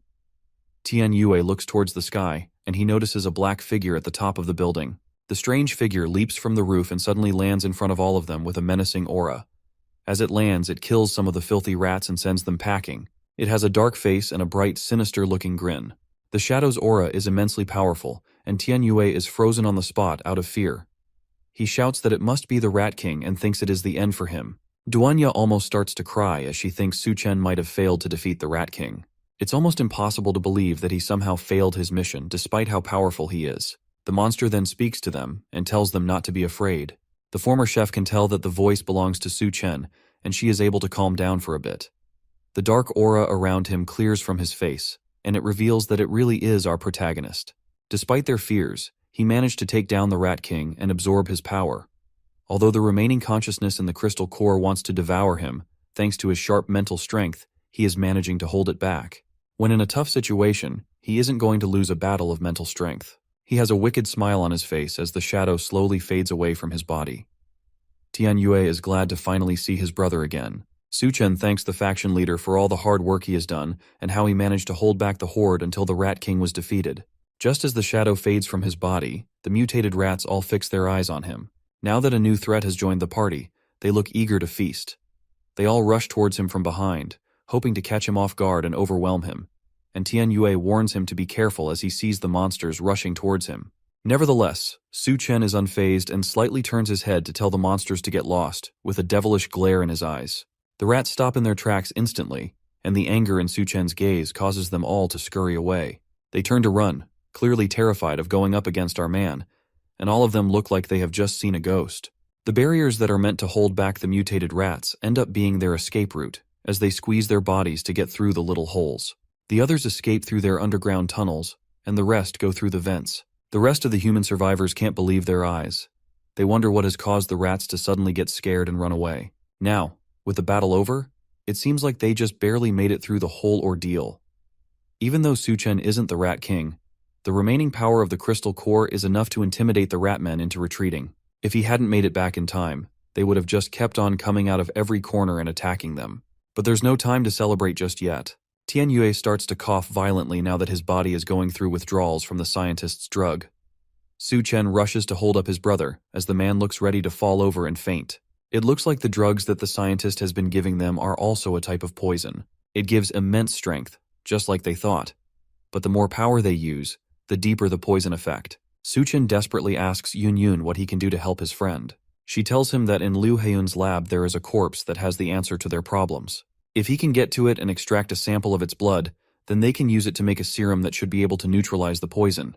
With a clear mission in mind, Su Chen heads back into the lab to try and find the monster that Yun Yun described. He reaches a door deep in the building where he found the Rat King and wonders if this is the place that Yun Yun mentioned earlier. As soon as he gets there, he notices that there is a strong, oppressing aura oozing from behind the door. Something unnatural is behind that door, and he can feel it just from outside. With no other options, he opens the door, allowing what seems to be stale, frozen air that is in the lab to leak outside. He notices that walking into the room feels like stepping into a black hole. As he walks in, he seems to pass through a thin barrier blocking the entrance of the lab. He breaks through it, but can't believe the feeling that it gives him. To him, it feels like he has passed through a wall of pure mental power. He analyzes his body to see if anything has changed, but there is none. He glances ahead and becomes confused about who he is staring at. From what Yun Yun told him, there are supposed to be only corpses in the lab. But instead of a rotting corpse, he sees a lady sitting and working on the computer in front of her. From how she greets him, it's almost like she expected him to come and meet her. The lady turns and refers to him as her classmate Liu. Su Chen is confused as to why she is calling him Liu. She must be mistaken. After all, he looks nothing like that madman. He turns to look at himself in the reflection of one of the lab machines, but he sees that he really does look like Liu Heiyun. He immediately realizes that this must be some sort of illusion, and he has to wake up quickly. For now, though, all he can do is play along with the trick. He greets the older woman, calling her Professor Xiao, and she invites him to come and take a seat. Su Chen assumes that he has entered Liu Heiyun's memories as well, since he seems to be reliving his past experiences. Xiao then takes off her jacket, and he asks her what she is doing. She tells him that the lab is really stuffy and she needs to cool off. On the table beside them is a crab that is being experimented on. Liu explains to her that a common parasite is found in these crabs. She confirms it and says that it is a strange creature that uses its host to protect itself while coexisting with it at the same time. It's a parasitic organism called a succulina, and that's what both of them are trying to research with the crab. Or at least they were supposed to be doing that until Professor Xiao gets a better idea. As they look closer, Xiao asks if he finds the creature interesting as she rests against his back and starts feeling his chest. Liu is trying his best to keep his cool composure. She isn't making it easy for him at all, considering how revealing her clothes are. She continues to rub his chest, making him more nervous as well. The moment gets more heated when she leans in on him and says that she doesn't expect him to be so knowledgeable and also have a good physique as well. Liu gives a sly smile and looks like he is ready to make the best out of his current situation. He turns his seat around and Xiao sits on his lap, almost looking like she's trying to push him down. He tells her that she must have dressed so provocatively to try and influence him, and he's not one to look past an opportunity with a beautiful woman. She says that she prefers to practice some chemistry with him rather than work on the experiment, and the moment gets especially heated between the two. The chair Liu is sitting on is making squeaking noises as the two of them are having their fun. As they continue to fool around in the lab, Liu pins the professor against the glass window. At that moment, she looks outside and notices that the moon is looking a little strange. It's the day that the apocalypse begins, and the moon releases its blindingly hot burst into the room directly on the couple, and they both happen to not be wearing much clothing. Suddenly they are surrounded by a blazing hot fire. She screams and asks for the curtains to be closed quickly. The heat is too much for them to bear, and they wonder when it will all end. The room of fun is turned into a survivor's hole, and the two of them try to ration the little supplies left in the lab. After some time, Xiao tells Liu that they are running low on food, but she is going to take the last snacks they have. There is a small bag of junk food that would only be able to last for one person. Liu gets furious as she takes it and slaps her away before she can touch it. He stares down at her menacingly as he tells her that the supplies are more valuable than her life. The scientist looks like something has possessed him, and you could see the furious rage in his eyes. The professor shakes in fear and apologizes for taking the food, saying that she is too hungry. She can't believe her eyes when he picks up a sharp knife and decides that if he hurries up, then he will be able to get the rest of the food in her stomach that hasn't digested yet. He plans to cut her open and salvage whatever meal he can find inside her. With a firm swipe of the dagger, her blood is sprayed everywhere in the room. Xiao's dead body lies on the floor, while Liu is glad that he has found some food, despite the fact that it is all in her stomach. Later on, he also says that the rats from earlier have evolved after eating her flesh, although their crazy evolution is far from perfect. Then when he starts with his experiments, and while using her blood, he is able to make a serum and finds out that it can detoxify the poison. But what surprises him the most is that her body is still alive and still changing. He sees her as the perfect research specimen to work on and decides to use her to create something amazing. Looking closer at the data he gets, he is amazed by it and considers it to be really incredible. According to him, it wouldn't even be an exaggeration to call it a doomsday gene. As Xiao's decaying body hangs in chains in the lab, he smiles as he tells her to expect more surprises from him since she just won't die. Then he revs up a chainsaw while laughing crazily and proceeds to cut her up some more. Xiao, who barely looks human anymore, asks if he has found the crystal core that he has been searching for and encourages him to eat it. While he holds a crystal core in his hands and continues his maniacal laughter, she asks him why he is hesitating so much. But Liu comes back to his senses and tells her that he won't eat it because it's just a piece of rotten meat. He shatters the crystal core, which surprises her, and asks him how he finds out. Slowly, Liu's image fades, and Su Chen's face is revealed. He says that if he truly has a crystal core in his hand, she would have died long ago. She curses the fact that Su Chen had managed to escape. She finally found a suitable human for her goals, and she was just one step away from victory. But it all got taken away by our main character's insane mental fortitude. Su Chen slowly reaches for her head and says that he is going to open up her brain, but she tells him to wait. She starts crying out in anger and desperation, telling him that she is just a poor woman who'd been hurt.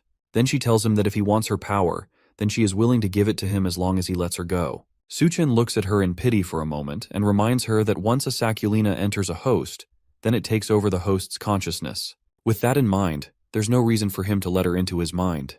After that, he grabs her head, and she tries to beg one last time, but Su Chen isn't moved.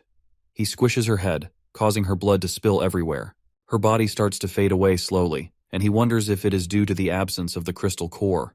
With the crystal core finally in his possession, he is glad that there is no problem this time. Seconds later, he remembers that his original goal was to get a sample of her blood. With Xiao turned to ash, he wonders what will happen to the antidote he is searching for. Thankfully, he realizes that there must be samples of the antidote in the lab somewhere. It is said that once the crab parasite takes hold of its host, it will form root-like branches in the host, connecting various parts of the host's body and controlling their behavior. The parasitic relationship eventually results in the host becoming a slave to the crab parasite. Now, with the university completely cleared out, dozens of refugees are left wandering the streets looking for a new home. Thankfully, the floodwaters have receded, which means that streets are clear for them to travel through. But it also means that the corpses that were originally under the water have begun to mutate once more. As the group walks through the empty streets, they are told to stop looking around and to keep walking in order not to waste time. Yun Yun is noticeably nervous and scared, and she asks Duanya where Su Chen is taking all the medical students. Duanya tells her that the escaped mutant rat men are lurking around the University of Science and Technology, and it is no longer suitable for human survival. The surviving medical students are scarce talents during the apocalypse, so Su Chen plans to take them to the safe zone area in the next town. Yun Yun is upset because they still have a long way to walk, and she is already getting really hungry. She decides that she needs to go and find Su Chen in hopes that he will give her something to eat. But Duanya holds her back and tells her that she isn't allowed to go. Yun Yun wonders why Duanya is being so overprotective and holding her back from getting food, but for the former chef, it's more than that. Duanya then tells her that since she is following them, she has to be obedient and do whatever she is told. Duanya remembers a time when Su Chen once stood over her as she sat vulnerable on the floor. At that time, she was wondering what had gotten into him because he was acting strange. Su Chen has a fiery look in his eyes as he grabs her and tells her not to be afraid. He is just a little hot, and he needs to cool off by any means necessary. She couldn't believe it when he suddenly kissed her, but she didn't back out of it either. After that, her body started to feel weird, and the two of them started to fool around in the midst of a night of heavy rain. Back to the present, Duanya thinks about how wild Su Chen became after that moment they shared. She starts to wonder if it is a side effect of the crystal cores that he absorbs. As the group continues moving through the city, Su Chen says that after the flood recedes, bacteria, viruses, and even plants will start to undergo major mutations. Many resettlement areas will also start to collapse due to a lack of doctors. Doctors are really scarce at the time for them, and if they are able to make good use of the doctors they have, then they will be able to establish their own resettlement area. Apart from being able to get their own area, even if multiple forces emerge in the future, he also believes that they will have the capital to fight against them. In addition to that, the harvest at that time was good, because Yun Yun found a method of making serums and recovery potions. Su Chen believes that after Tianyue and the others are done recovering, then they will be able to give him a helping hand when needed. Thanks to his space ability, he was able to store all the research equipment and materials from the laboratory building within his dimensional space. He then wonders about the rat's crystal core that he absorbed. Not only did it enhance his berserker ability, it also increased his physical strength. The crystal core also gives him ice powers, and although he can only condense a little ice right now, he is determined to find a way to increase it in the future. As if he isn't overpowered enough, the crystal core of the half-body female mutant also adds more abilities to his arsenal. Her crystal core gives him 2 psychic abilities, but he is upset that he didn't get the power to create illusions. Tianyue notices a weird sound coming from around them, and the others get very nervous. Su Chen activates his first psychic skill, which is spiritual perception. The ability probably came from the corpse's appetite for blood. His eyes turn to a sharp red color, and he grows a very intimidating aura, which allows him to see the heat signatures from the blood of living things about 30 meters around him. It is like he has turned into a heat-seeking radar. He then notices that the members of the Devourer clan were preparing to ambush them. He can see the numerous mutated people hiding in the buildings and waiting for the right time to strike. One of the members of Su Chen's group sees something frightening and tells everyone else to look up towards where he is pointing. Above them, they can see a female who has been hung on the traffic light pole, and a girl among them notices that the person hung is known as Rui Rui, a former roommate of hers. She tells the guys to hurry up and save Rui Rui before it is too late. It is a life that needs saving, and she can't stand seeing her friend in such a humiliating state. One of the guys attempts to go and save the girl, but Su Chen stops him and tells him to mind his business. Su Chen then tells his group to keep moving and stop wasting time. The girl can't believe how cold-blooded he is. She wonders if Su Chen is even still human, because it doesn't make sense that he would just watch someone die when there is still a chance to save her. Other people start to speak up, and they accuse Su Chen of not being a man at all. They decide to stay back and help since they can't just stand by and watch someone die before their eyes. The girl orders them to put Rui down quickly so that she can give her medical attention. Some of the men move to the traffic pole quickly and begin loosening the rope in order to rescue her. As they are loosening the ropes, arrows rain down on them and manage to pierce through most of the guys, killing them instantly. The sudden turn of events causes the once confident girl to shiver in fear. All of them can't believe that they just lost 2 innocent souls in an attempt to save one person. They finally realize it is a trap, but it's much too late for them to escape. 2 other guys burst out from the windows above them with axes. They quickly surround the girl and the guy she is with. The 2 men from the Devourer clan are as tall as mountains, and they tower over the group of people who tried to save their friend. One of the Devourer brutes grabs a girl by her face and licks her cheek to get a taste of her. Then he rubs his hand all over her body and calls his companion to come and have some fun with her first. The girl is scared senseless as she looks at the monstrosity that grabbed her head. She begs him to let her go, but there is no use. Her friend tries to fight for her, and he demands that the Devourer let her go, but he doesn't see the other enemy rushing towards him with an axe. The man is slaughtered in an instant, and his blood gets splattered everywhere. As he dies, the brute tells him to accept his fate as food. The girl, however, isn't as lucky to have a quick death. The man rips her shirt apart and suggests that they keep her to breed instead of eating her immediately. The screams manage to reach Su Chen's group as they continue their march towards the safe zone. She asks him if the woman who was left hanging was used as bait, and he confirms it. But even though they've gotten what they want from the other group, that doesn't mean that they are safe yet. In fact, they are already surrounded by Devourers. The guys start to panic and look around, hoping to find the attacks before they jump out. Su Chen, however, is as calm as usual since this is a perfect chance for him to test out his latest ability, Corpse Control. He activates it, causing his eyes to glow a bright purple, and immediately, several undead corpses start to march out of an alleyway to attack the Devourers hiding away in the buildings. This is the perfect time to make the people about to ambush them know the feeling of being ambushed themselves. The Devourer clan is immediately attacked by the rampaging horde of mutated corpses controlled by Su Chen. They have no time at all to react, but they are still able to cut through most of them like paper. These things are nothing but distractions getting in their way, and the 2 brutes manage to rip and tear through them with ease, sending the rest of them back and knocking out the larger group like bowling pins. But in their tussle with the mutated corpses, Su Chen and the others manage to leave undetected. The 2 brutes can't accept that, and they jump out of the building they were fighting in down to the streets to try and chase after them. As soon as they land, they see Su Chen calmly waiting for them with his hands in his pocket. They fell right for his trap, and now there's no hope of them escaping anywhere. The 2 brutes are excited that there's one more person waiting to die, and they decide to kill him first. But Su Chen isn't bothered. It's too bad that the Devourers don't have crystal cores, unless he would have personally taken them out. Since they aren't worth his time, then he'll let the mutated corpses play with them instead. As he says that, several zombies rush out of their hiding places and surround them again. This time, the numbers are way too large for them to just brush off like they did before, and they are forced to fight for their lives. Meanwhile, in Hecheng, Su Chen's group of survivors finally makes it to the safe zone they've been traveling to this entire time. A loud voice asks them what they are doing and why they are trespassing in their safe zone, and Duan Ya, who's leading the group, responds that they are travelers from the University of Science and Technology seeking refuge in the safe zone. Suddenly, a man leaps off the top of a building and lands in front of them. The man has a threatening aura and does not look happy to see them. Apparently, they don't accept trash in this place, and anyone who he doesn't recognize is trash, so he tells them all to get lost.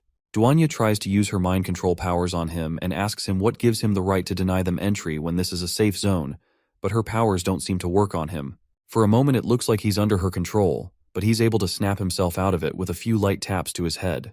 Duanya realizes way too late that this man must be an able user just like them. The brutish raises his axe and leaps into the air to finish them off, but someone jumps in to defend them just before the large man can land a hit on Duan Ya.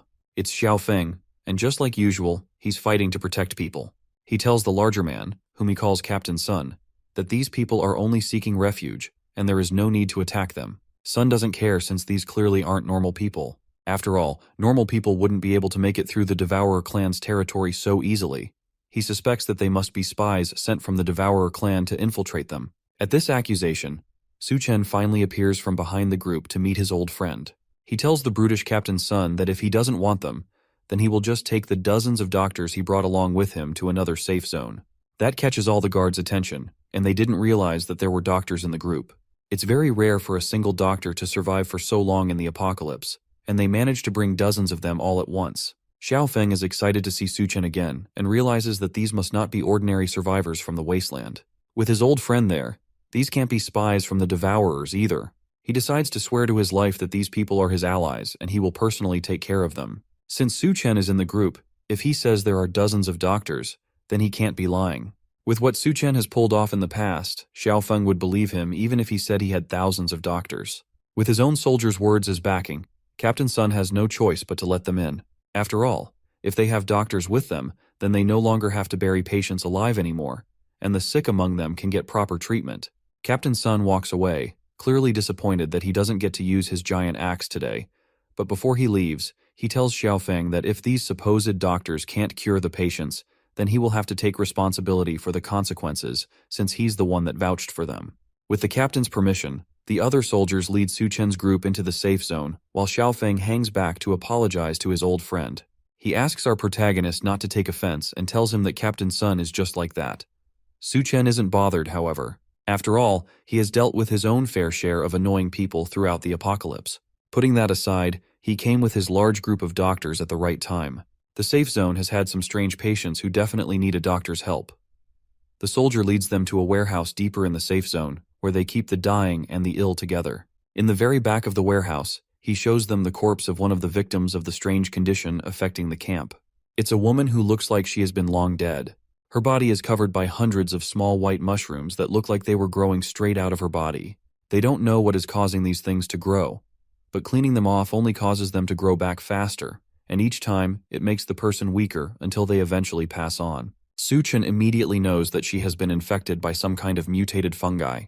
The plants are also mutating as well as the people, which means that they can infect and control people. He advises that they warn the others to be careful of young plant shoots and to make sure that they don't get pricked by them.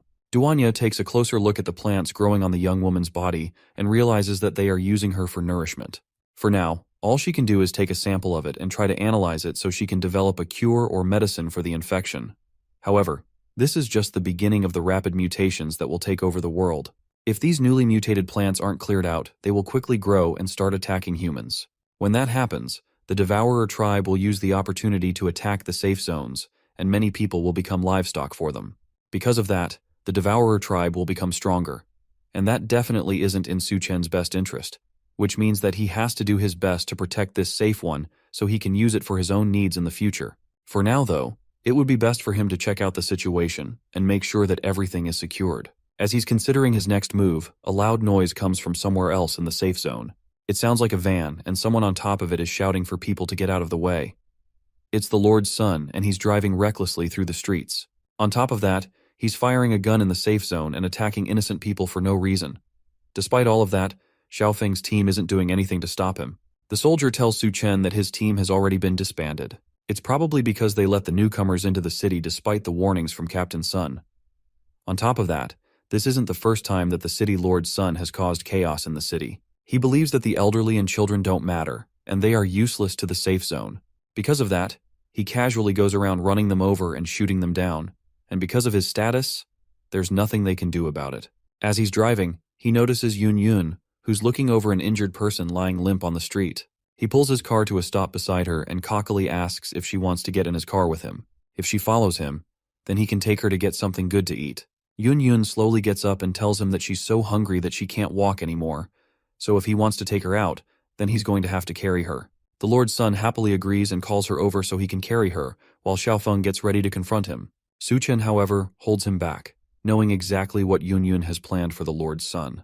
As long as he can carry her, then he can take her wherever he wants. As soon as he agrees, Yun smiles deviously, then leaps off the ground into the man's waiting arms. But just before she lands, she grows rapidly to her largest size and smiles down at him as she falls. The Lord's son realizes the situation just in time and manages to avoid getting crushed by a giant woman. Her new size rips her jacket into pieces and makes her heavy enough to destroy the man's car. Unfortunately for him, he isn't fast enough to completely escape and ends up with a crushed leg.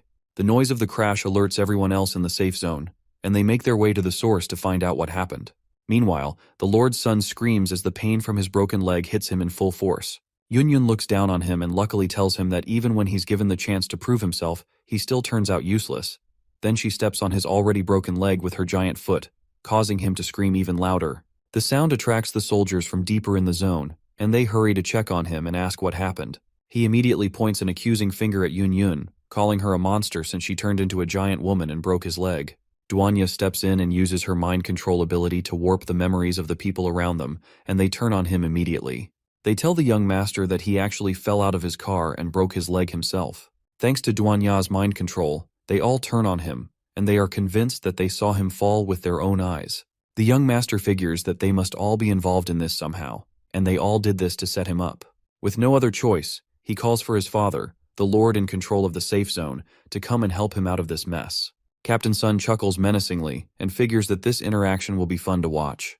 A car surrounded by dozens of soldiers pulls up to the scene of the incident as the young lord still sits on the ground, unable to move. Suchen's group and Xiaofeng watch as the city lord steps out of his car and demands to know what's going on. The way several people rush to answer him, plus the crowd of security that pulls up behind him, shows that the city lord has an air of importance around him. Xiaofeng defends his friend and tells the city lord about Su Chen and the fact that he brought dozens of doctors along with him to seek refuge in the shelter. Then he starts to talk about the young lord and how he started to cause trouble around the place. But the younger man cuts in and demands that his father kill them all for breaking his leg. The lord doesn't pay attention to his son's ramblings and slaps him across the face as soon as he starts talking. It looks like he has already warned the chaotic kid about his actions, and he's aware of the things that happen while he isn't around. This isn't the first time that he has told his son to treat everyone that comes into the settlement with respect. His vision is to turn the safe zone into a beacon of hope in the apocalypse and to make everyone that comes to them feel some warmth. Because of his great dream, even his own son gets punished when he does wrong. That must mean that the city lord is a good man, and it's rare to find such a noble-hearted person in the apocalypse. At least that's what the crowd thinks as they start to cheer for him and his good deeds. The city lord turns to them and personally invites them to stay with them and build a new dream together. Here, they will provide the best food and the most generous conditions to make sure that they all survive in the new hellish world. Xiaofeng turns to tell Su Chen that thanks to the city lord, his group can now stay without any problems. But his friend is already long gone, as are his two girlfriends. They left the city as soon as the city lord appeared to avoid any problems. It's unreasonable to think that he won't try to take some kind of revenge since Yun crippled his son. Because of that, the three of them have to sleep in the woods for the night. Yun nervously tells her new sister that it's the first time she has ever had to sleep outside. Surely Duanya must have some kind of experience since she has survived in the apocalypse for so long. The former chef tells Yun to stop thinking about unnecessary things. Besides, with Su Chen around, who knows if they will even be able to sleep at all. Our protagonist comes up behind them and warns them to stop messing around. Someone is coming, and they need to be ready for an attack. Then he calls for the people hiding behind a pillar to come out and face them. It looks like they were trying to sneak up on the group without being detected, but Su Chen already knew they were there a long time ago. They come out of their hiding spots and ask if Su Chen thought he could hide so easily after breaking the young master's leg. There are dozens that surround them, and they tell him that there is no way for them to escape. But unluckily for them, Su Chen never planned to escape. He just didn't want to go on a killing spree in the city and end up accidentally hurting members of his friend's team. The men approach him and laugh at the fact that he's talking about a killing spree when he's clearly about to die. They decide not to waste any more time pointlessly talking so they can finish him off. Su Chen casually annihilates one of the men approaching him with a single punch, causing the other men to realize exactly what he meant by killing spree. They open fire on the group in a panic, hoping to take him out quickly, but Su Chen immediately pulls out his dual katanas and cuts through all of them in less than a second. The last man remaining begs for his life and tells Su Chen that if he's spared, then he will reveal the secret about the city lord. Our protagonist pauses his sword just before it slices off the man's head, then tells him to continue. The man tells them that the city lord has close ties with the nearby Devourer clan. Every week, they secretly make a trade behind everyone's back. The city mayor gives up some of the refugees in exchange for food. Yun punches the man on the back of the head after his confession. They've been giving up young people in exchange for food this entire time. The man leads them to the city gate, where the deal usually goes down, and they see several people in a cage while a brute from the Devourer clan looks over them. He tells the guard that brought them that the food will be thrown to the gate by dawn. Then he grabs the man by his neck and lifts him off the ground. The guard struggles for a moment, but it's no use as the Devourer brute bites down on his neck and rips his head off of his body in one tug. The guards are just refugees hired temporarily, and the city lord never leaves any witnesses alive. The man asks if he can go now that he has told them everything he knows, but Su-chen has one more task for him. They take the man and tie him up over an empty street in an attempt to lure devourers towards the area. Their plan works, and his screams attract brutes nearby over to the empty place. To them, a person hanging alone in a dark place is just free food. One of the brutes asks why someone is hanging over in the middle of nowhere, but his companion doesn't care and just wants to get his hands on the free food. They rush up to the guard and punch him in the stomach, causing him to cough up blood and pass out. But the noise they made from their mad dash to get free food triggers Su-chen's plan as a loud voice comes down from above them. It's Yun, who has been the one dangling the man over the alleyway this whole time. She grabs one of the brutes who fights for his life, while another one notices the glare of a sniper scope from a window above them. They finally realize that this whole thing was a planned ambush for them. Upstairs, Duan-ya carefully aims a sniper rifle at the devourers in the alleyway. She remembers Su-chen's words about how the devourers have mutated so much that their skulls are probably too hard for bullets to pierce. So the only way she can take them out is through multiple hits on one spot. She aims at one of the devourers, then fires 3 shots, managing to hit him straight on his forehead in 3 consecutive bursts. Meanwhile, the other devourer still fights against Yun's giant hand as it threatens to crush him. He doesn't notice Su-chen casually walking up from behind until he feels a hand on his. It's too late. Our protagonist places a hand on the brute's head, crushing it instantly, and then they go on to take out the entire group. With the Devourer clan's main force taken out, Su-chen and the 2 girls take all the food that was meant to go to the city lord for himself. Then they head to a house that's still in surprisingly good condition despite how unforgiving the apocalypse has been.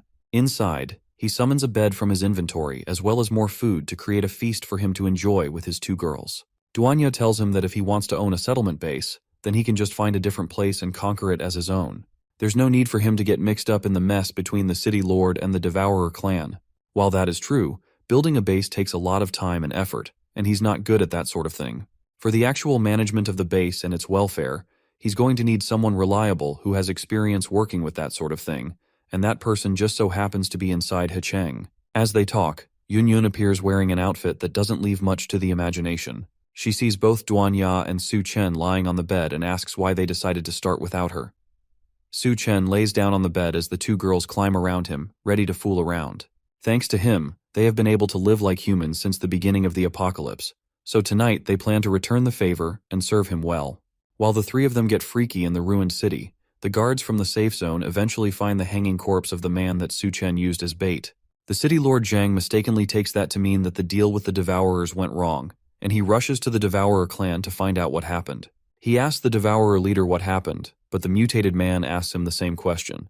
In the aftermath of his deal, he lost 3 of his warriors, meaning that they weren't the cause of the attack. Despite that, the Devourer leader demands that they double the number of people that they send over as compensation for their losses. If he can't do that, then his deal with the Devourers will be cancelled, and they will attack his precious settlement. The city lord agrees to his demands, and Su-chen decides to burst into the party and make his presence known. Our protagonist has seen everything he needs to see, and it looks to him like the city lord doesn't even bat an eye while trading with other people's lives. The Devourers surround Su-chen once they realize that he's the one who killed the 3 Devourers sent to retrieve the people. They have no idea how he managed to kill 3 of their own, but now that he has stepped onto their base, there's no escape for him. City Lord Zhang calmly leaves the area before things get violent.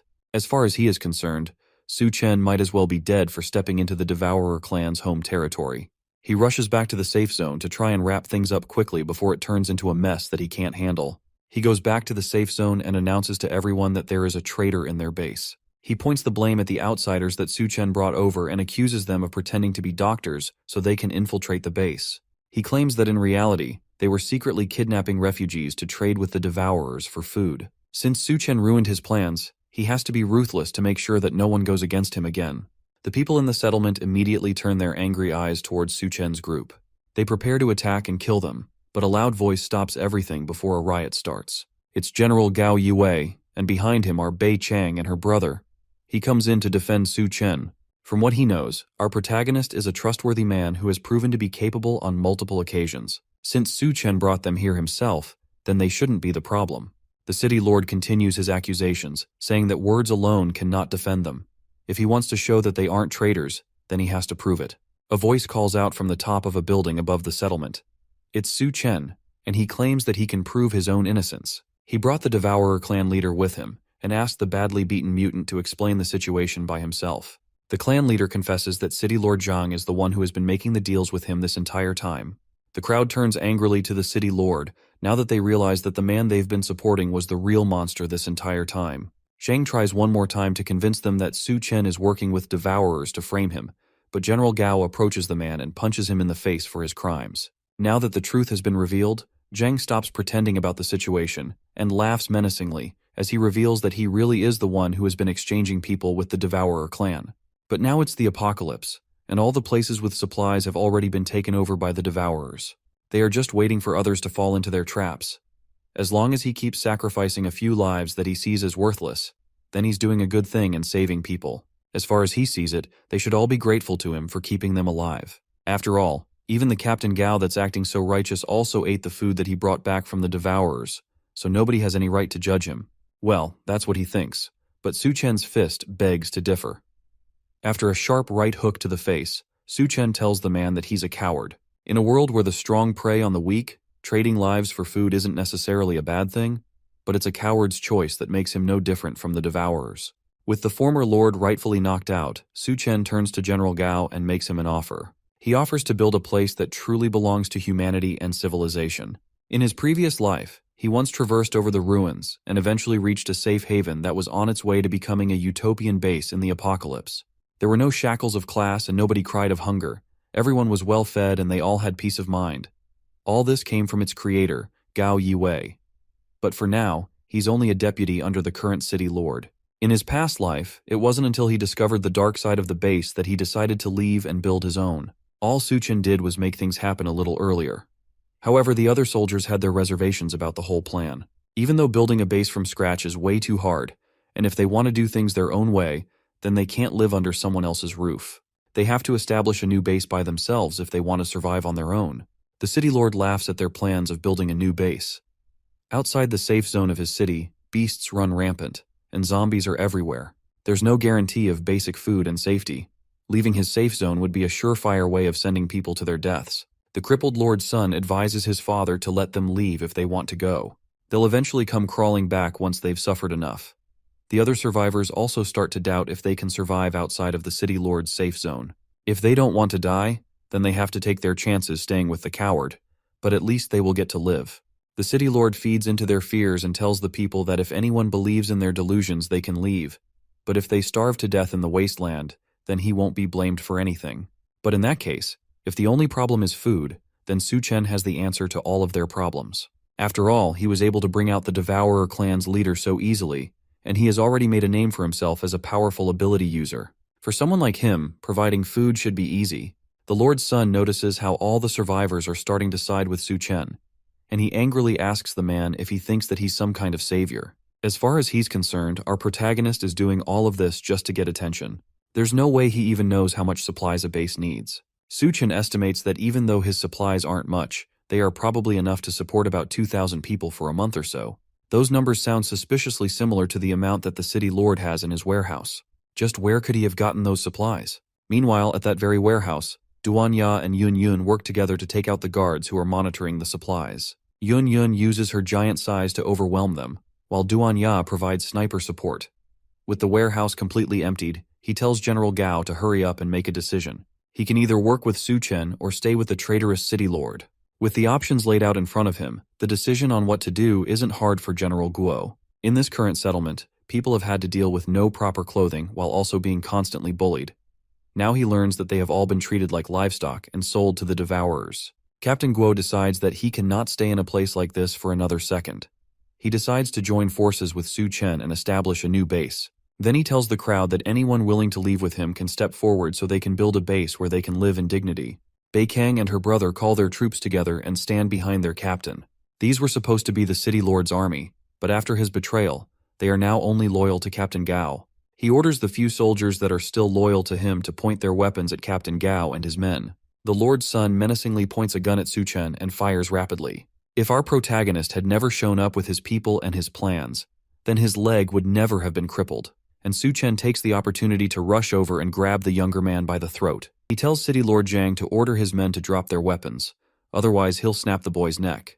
Not wanting to lose his only child, Zhang calls off the attack, and Su Chen tells the captain to take his people and the refugees away. Our protagonist will personally handle things from here. Captain Gao agrees to the plan and tells him that they will all be waiting for him at Shangyun University. With everyone gone, the city lord asks for Su Chen to release his son so they can both take a step back and talk it out. That is simply a plan to get Su Chen standing alone so that a sniper stationed on the roof of an opposite building can take him out. Our protagonist sees through that and orders Duan Ya to take out the sniper. In a second, the sniper's head pops like a balloon. With the sniper dead, Su Chen finally lets go of the city lord's son. But right as the father catches his son, he notices a grenade in the younger man's mouth. Just before it explodes, Su Chen asks Lord Zhang how human flesh tastes. Zhang barely has a second to respond before the bomb explodes, killing his son and leaving him shirtless and angry. That confirms Su Chen's suspicions from his past life. The former city lord Zhang Jianshu is a devourer hiding among humans. He's a level 2 devourer, which means that he's too much trouble for Su Chen to take on right now, but next time he won't be so lucky. Several days pass after General Gao leaves with his new followers to form a new settlement. A raid team storms into a warehouse, ready to gather up all the supplies that they heard would be inside. Except instead of the swarms of devourers that they expected to be there, all they find are corpses scattered along the ground, and it looks like all the devourers have already been killed. The soldiers walk up to the supply truck, and despite looking like it has been driven through the desert, its gas tank is full.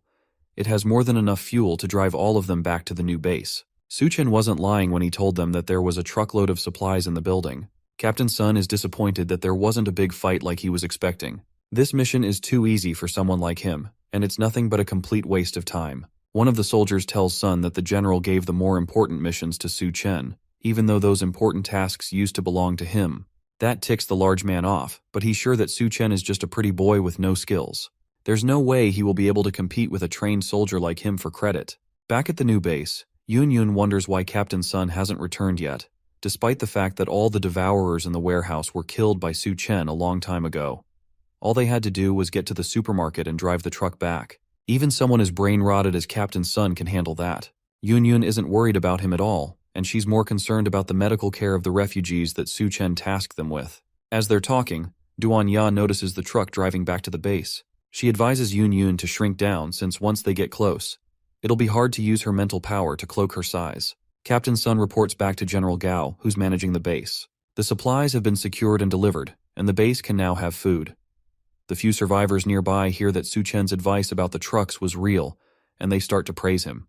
There were doubts on if he would actually be able to solve their food problem, but it looks like they didn't have to doubt him at all.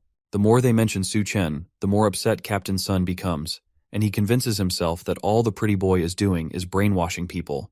Eventually he'll slip up, and all the fame will go back to the one who deserves it. Suddenly, one of the soldiers rushes over and reports that there are signs of Devourer tribe activity near a hospital to the south. It looks like it's a tribe of a few dozen, and they look ready to attack. Captain Sun smirks, knowing that this is his opportunity to show people who the real protector is. Meanwhile, Su Chen is still out on his mission with Bei Chang and Xiao Feng. Their plan is to raid a military base near their base. The entrance has long since been flooded, and it has become a death trap full of mutated corpses. Even if they manage to get it, there are only 3 of them, and they won't be able to carry all the supplies out with them. Su Chen tells them not to worry about that for now.